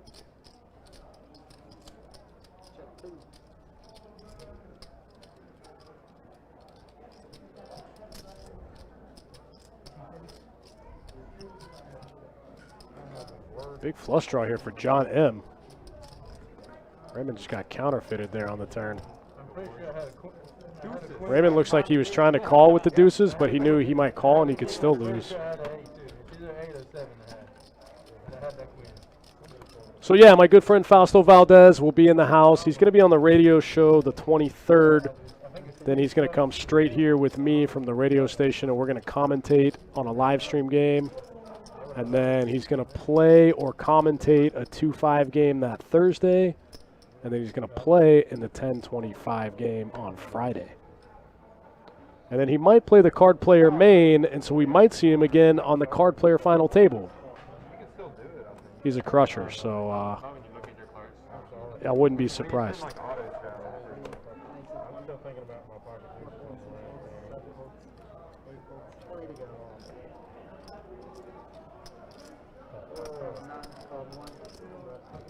John M. opening up the 9-8 suited, it looks like. Josh D going to call with the 10-8 suited. Thomas going to check the 10-5. Wow, Sinistar says rake on the cruise ships, 10%, no cap. Wow. These flops have been quite awful all night tonight. Yeah, nobody can even sniff a flop.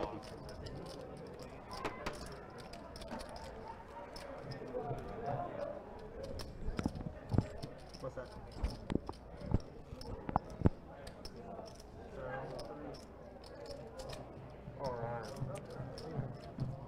So yeah, Johnny and I doing some cool stuff, trying to work in some cool content for you guys. We ended up playing Open Face Chinese. Trying to build the best bet live brand as big as it can get. I'm addicted to it now. We play it for hours. Pineapple's pretty good. Ryan letting go of the ace-9 there out of the cutoff. It's probably terrible. I was like, here's the battle. Yeah. I just kept trying to like, have you ever played it before? I feel like I have. Like, the bottom row has to be the best hand, the middle row has to be better than the bottom. Yeah. And then the top's always the worst. And Nick says the chat is more lit than the game. Yeah, for sure. Sometimes the YouTube chat, sometimes it be like that over there. Gotta always go for king queen up top. Is that right? It's probably like an optimal strategy. Shane says he's a member over at Solve for Why. That's cool. Yeah, those guys put out a good product. Queen plus up top. And then if you're in fantasy, go with 6, queen 7. If you're in fantasy, quasi Okay. Yeah. 60, right? So 60. Yeah, fantasy was. But, Josh D picking up king, queen off. Going to make it 35 to go or 60? 60 to go. there's so many of us that Didn't play. know that. Thomas going to call the jack-9 offsuit on the button. John M going to make the call with ace-deuce off out of the big blind. Mooch finds the fold. Top pair here for Thomas with the jack-9 offsuit. Backdoor clubs one time. It'd be funny if y'all started dealing with Josh D going to take a big sizing here with the C-bet into two other players. That's always a weird spot, like in a multi-way flop when you're the middle guy. I think that spot should get checked a lot more than we actually see it get checked in live games.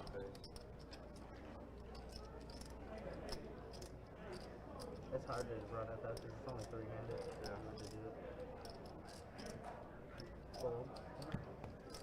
This time it works. Josh D gets through both players. Thomas folded top pair there. What even?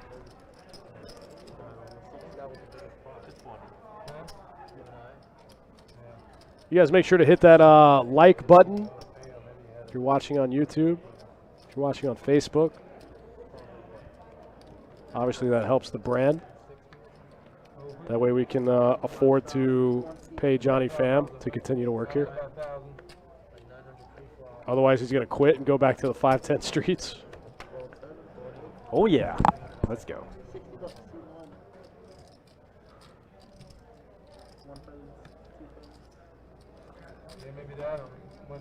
Dr. Mai says, how does he fold Jack 9? If you ask Adonis, he'd say that's the best hand in Hold'em.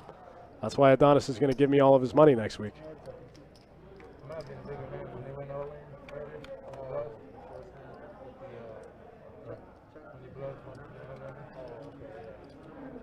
think Pigeon, oh, yeah, we got a flop out there. We just got a little bit of flop lag here.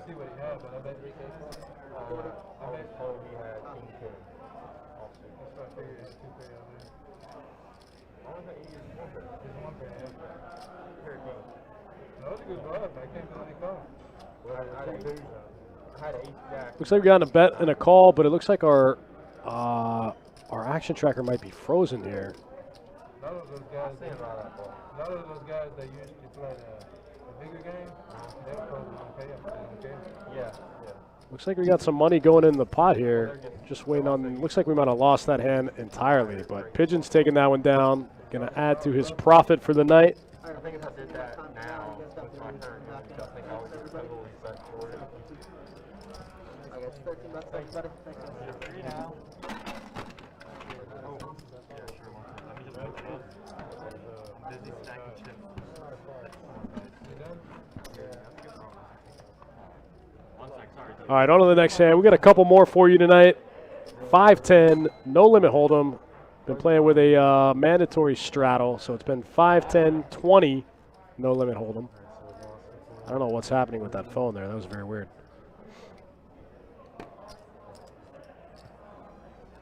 Groovy Alchemist says, bring in KK. I don't even know if KK's still here. Did somebody just rack up?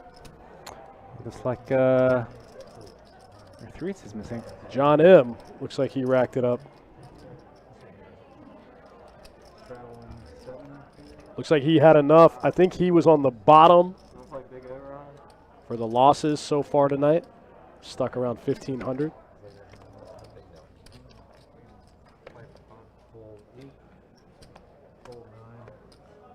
Straw man, that was a wild hand. I actually told Jesse about that hand today. That was pretty funny.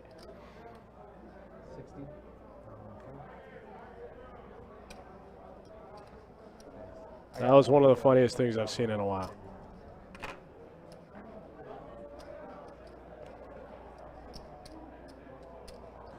Pigeon putting in the big 3-bet here with Big Slick out of the big blind. Wow, looks like it gets through immediately. Gets no resistance. Ace King takes it down. Get that shit out of here. Will they call somebody else with 30 minutes left? Okay. Yeah, they'll call a lot of the times though with the last. Yeah, we just took off. I mean, they get to play right through, so. Yeah, he didn't plus, he just A lot of the times they got the issue with people knowing that it's about to end, so they like their head, and there's a good chance they may not lead it. Straddle meeting. Yeah, 30. Looks like it's 2-5 time. They got them all in for 5-10. They're all in 10-25. A lot of them are. 7 deuce offsuit in the muck for Josh D.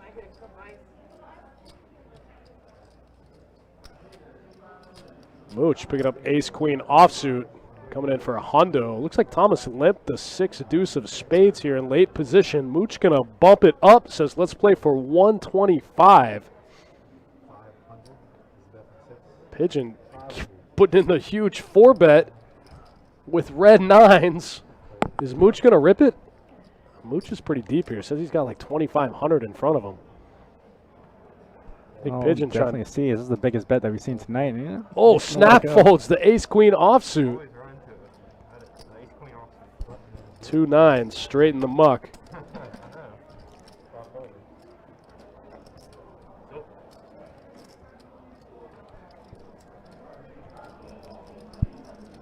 Definitely Pigeon's image is playing with him. Least V pip percentage. And fires out 500 pre. What do you do?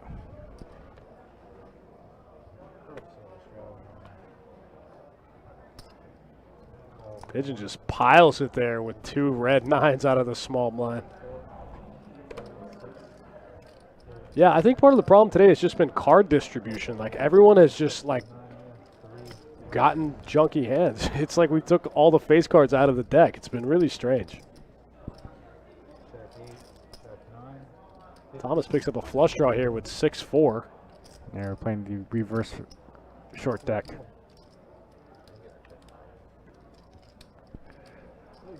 That's one of the games that I wish I had caught on.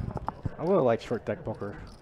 Short deck poker was pretty fun. It just, it was tough because the rules weren't consistent. And some places, you know, like, I can't remember what it was, but like one hand would beat another one, like a straight beat a full house in some spots, but not in others. I just don't think, I don't think the longevity was there in the short term for it.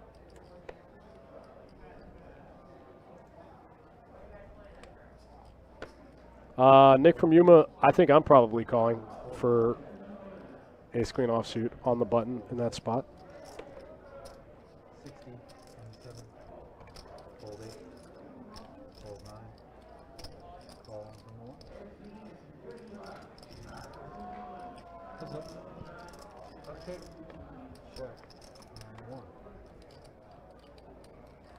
Turn this game into Badoogie. All these guys, then we would see some chips getting shoved around.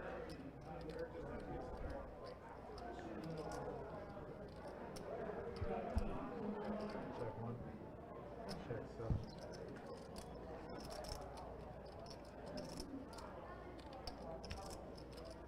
Okay.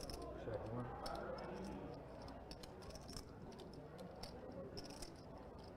$30.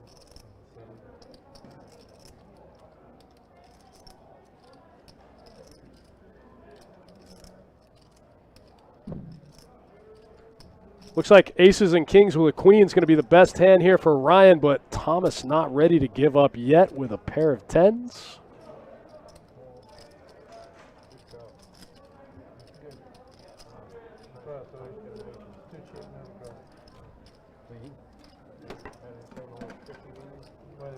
That's it. Aces and kings, pretty good. Takes it down.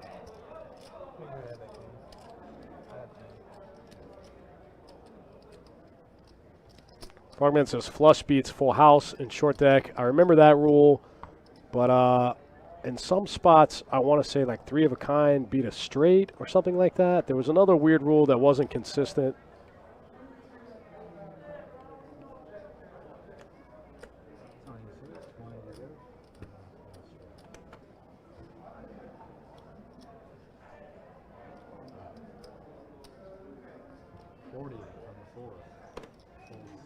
Mooch opening up the queen 9 suited here, makes it 40 to go. Looks like he gets through most of the field. Thomas is calling ace 10 offsuit. Raymond's going to get in there with king 4 offsuit. All right, these guys are opening up a little bit. Wow, Raymond's going to flop the best hand here, but a little bit of equity for everyone. Raymond flops top pair. Thomas flops a gut shot to Broadway. Mooch ends up with the middle pair here.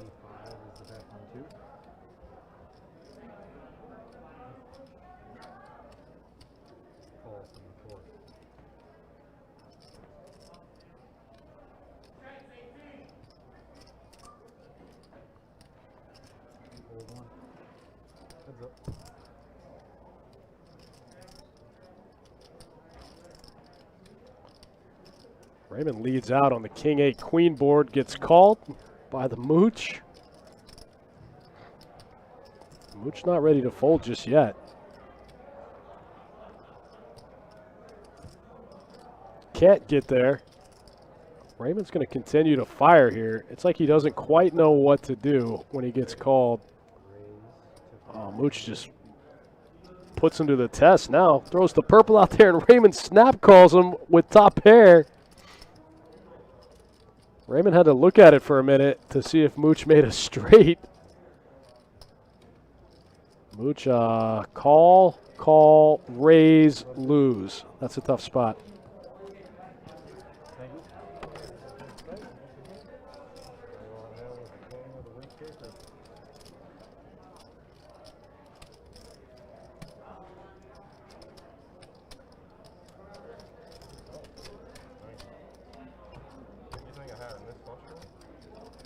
Man, Mooch can't figure out how he got called so fast. He got called by a pair of kings with a 4 kicker.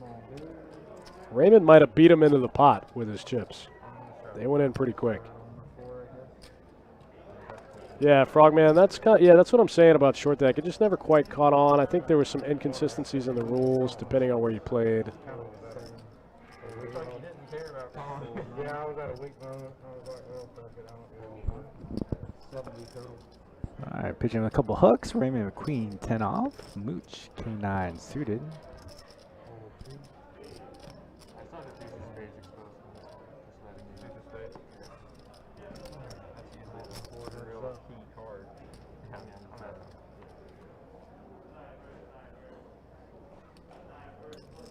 Got an action flop here with Mooch flopping piece of space. king eye flush draw. Pitching. Hooks are so good. Checks through the turn.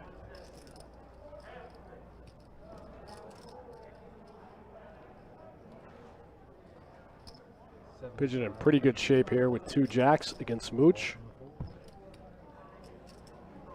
Mooch can still bink the king on the river. Instead, he gets the deuce of hearts, dream card. That's 30% pot. Pigeon says, okay, I feel like I won that hand, you know? Like, I lost the absolute min. Feels like I won.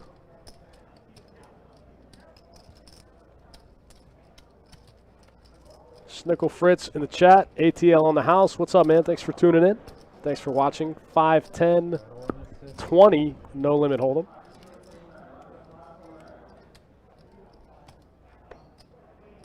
Nick from Yuma seeing quite a few chat pros come and go.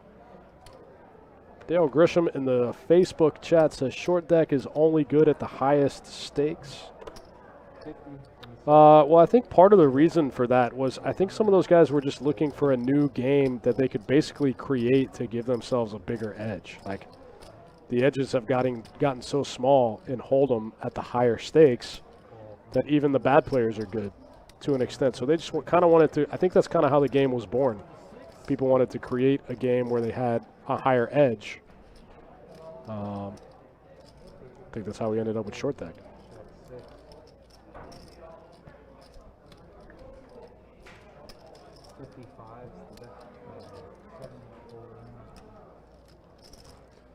Ryan betting his gut shot here.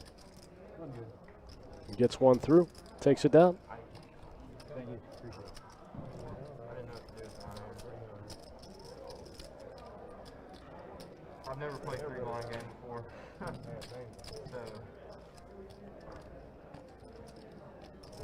You guys make sure to tune in next week, 10:25, no limit hold'em cash game. I think if you guys are lucky, you might get myself and Johnny Pham back in the booth again. I think you'll get Donnie and Jordan the rest of the week. I think you'll have me and Johnny here on the weekend.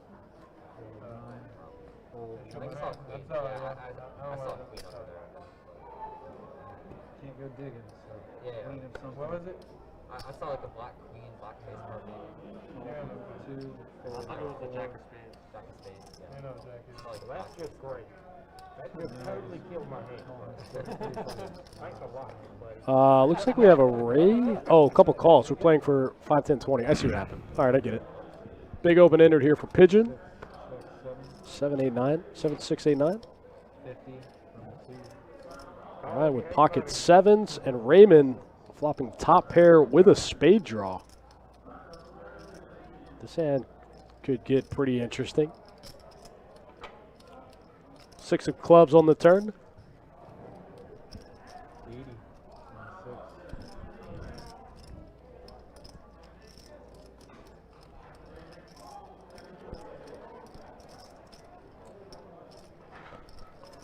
Pitch is just hammering it here with the open ender.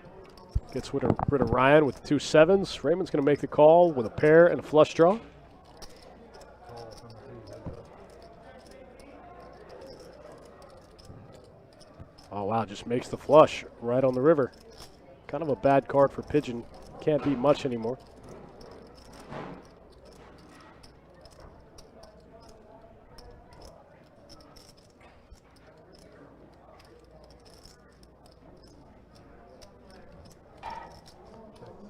Pigeon's going to click it over to Raymond. There's 375 in the middle. Raymond's going to go small, go for about about a third.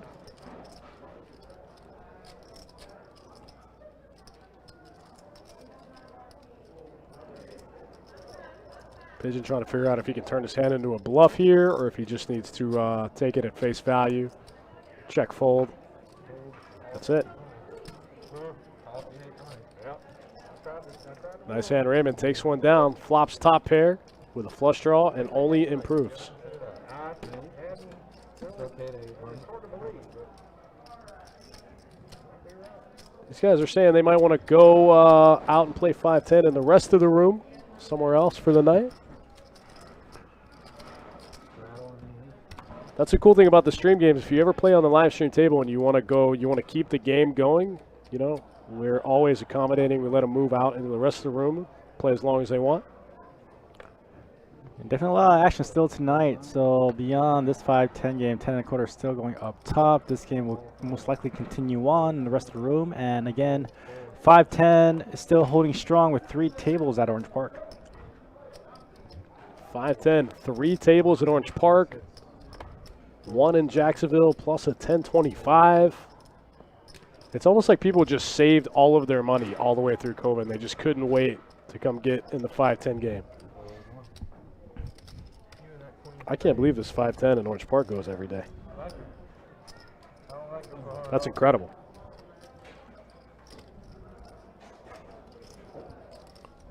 Schnickel says Raymond's bet was too small there, kind of gave it away.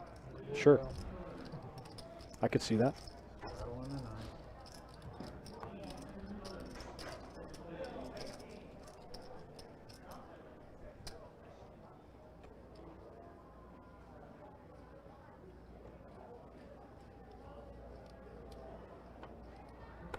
Fold 1, fold 2, fold 4, fold 6.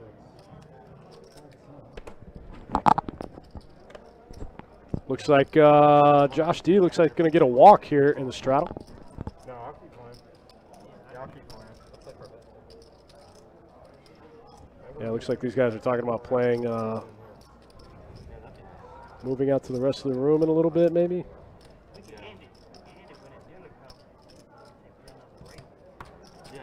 stream's ending at 11. Like, you have to get off the table. Leonardo Brown, see you, buddy. Thanks for tuning in.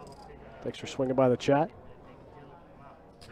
Well, yeah, we have to. Right on our start. Well, if you stay together, you still don't have to pay that first one period. Straddle on 1, Strawman says, would love to see Kyle Fischel and Johnny Vibe on the same table. 50. Okay, all right.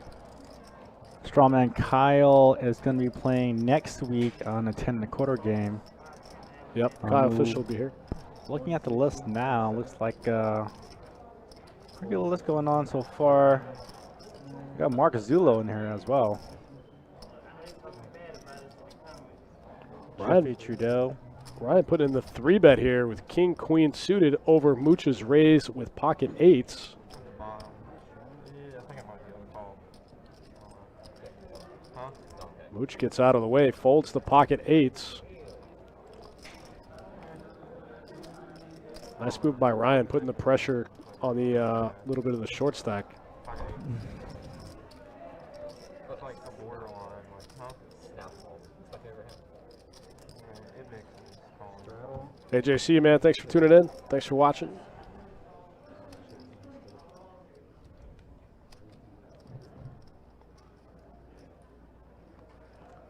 Nick from Yuma, let me know about that national tour, you know. National meetup game tour with Nick from Yuma. I'll sponsor it. We'll make a GoFundMe to stake you. I'll sponsor it, and we'll just print all across the country. Josh D picking up ace jack off suit, makes it 25. Must move to 10.25. Oh shit, the Warriors are down. Because we're playing, they might get knocked out. Thomas makes the call out of the big with queen 4 off suit and out flops the ace jack. For the score of the game. 12-point game with 5 minutes to go in the third. Snickle says these guys aren't playing that deep. A lot of tight folds to the 3 bets. Yeah, I agree. 12 points to the Warriors. That's like 2 baskets for Curry. Yeah. Josh D gonna double barrel ace jack off suit here. 55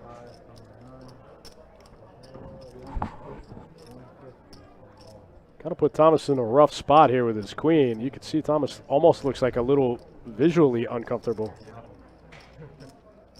Thomas puts in the raise though. Doesn't think Josh has it, and he's right. Josh kind of looks a little surprised. Puts ace jack offsuit right in the muck.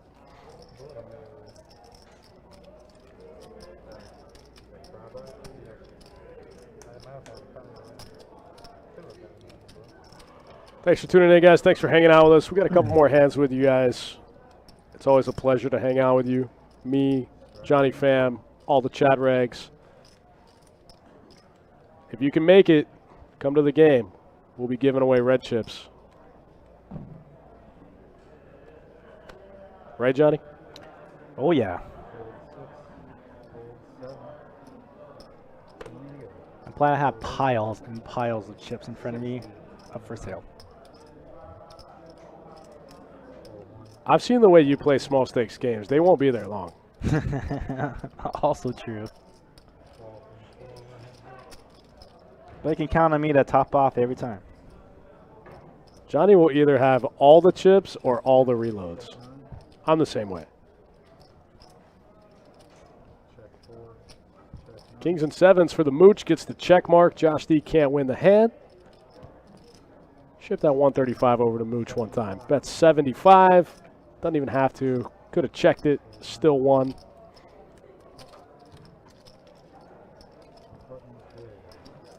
Button moves. We're on to the next one.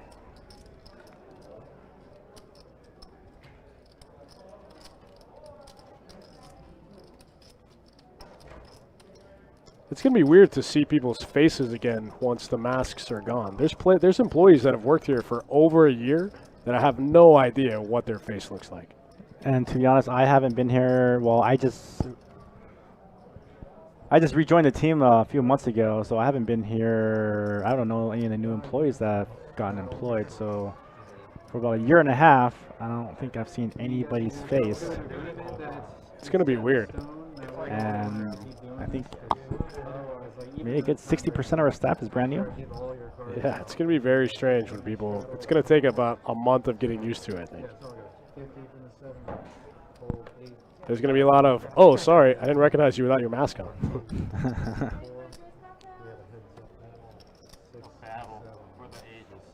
Ryan raise queen jack suited, gets called by bigger hearts, and Pigeon out flops him here. Ace 9 suited, gets the ace in the window. Easy game today for Pigeon.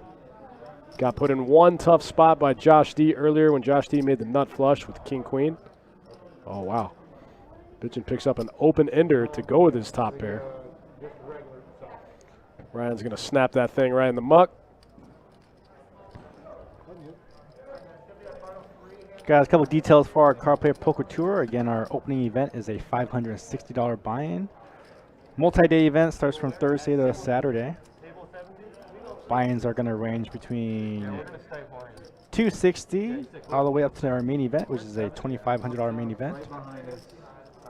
We got a $360 horse tournament Saturday, June 26th. Ooh, that'll be me. That's always my move, the horse tournament. Also a $360 buy-in ladies only tournament, and that's on Tuesday, June 22nd, and we will live stream that event as well. Looking forward to it. We're going to smash this series like we've smashed every series so far. Josh D picking up king jack suited. Ooh, runs into Raymond's ace jack suited. Raymond's going to put in the 3-bet here. Looks like Raymond's going to go 175. Wow, Pigeon just snap folds the Jack 10 suited. Pocket 8s in the muck for Ryan. Josh is going to make the call in a dominated spot here. Wow, pocket 8s would have been way good in this spot here. 6-6 deuce, two-tone.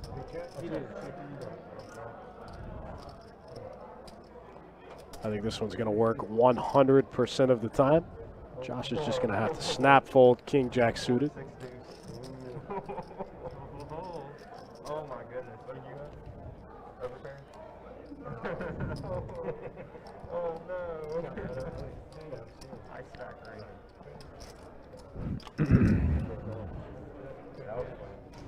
Please give me ace. I did have a 60, not ace. I don't know where the straddle is this hand. The straddle's been kind of coming and going. Oh, there it is. I think he's going for it right now. Maybe not. Maybe we're just going to play 5-10 this hand. Yeah, I'm folding it no matter what happens. The 6 deuce one I had earlier. Fold 8. You gotta factor that in. No straddle this hand. Folds around to Raymond with the 9-10 offsuit. Just going to come in for the 10. Mooch folds the ace-6 offsuit on the button. Pigeon makes the call, and Ryan checks back the 8-deuce offsuit. Wow, 2 pair for Pigeon.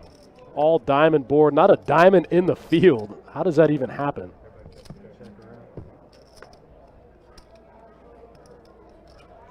King of hearts on the turn. Ace-5 gets the check mark for Pigeon. There's 30 in the middle. Looks like he goes for 15 here. Oh, he bets 20. Takes it down. I think I just heard the announcement. I think the dealer just said this will be the last hand. And then you just don't rack up until the hand's done. It sounds like this is probably going to do it for our 5-10 no limit hold'em deep stack cash game. Yeah, I guess. Let's see a big one for the last hand of the night.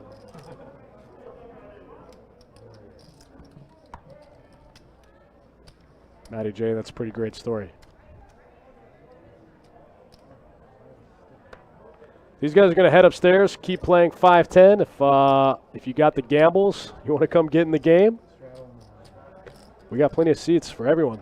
Come play. The games are good right now. Yeah, it's like when they moved tables, that list just jumped about 13 deep. Nick from Yuma, appreciate it as always.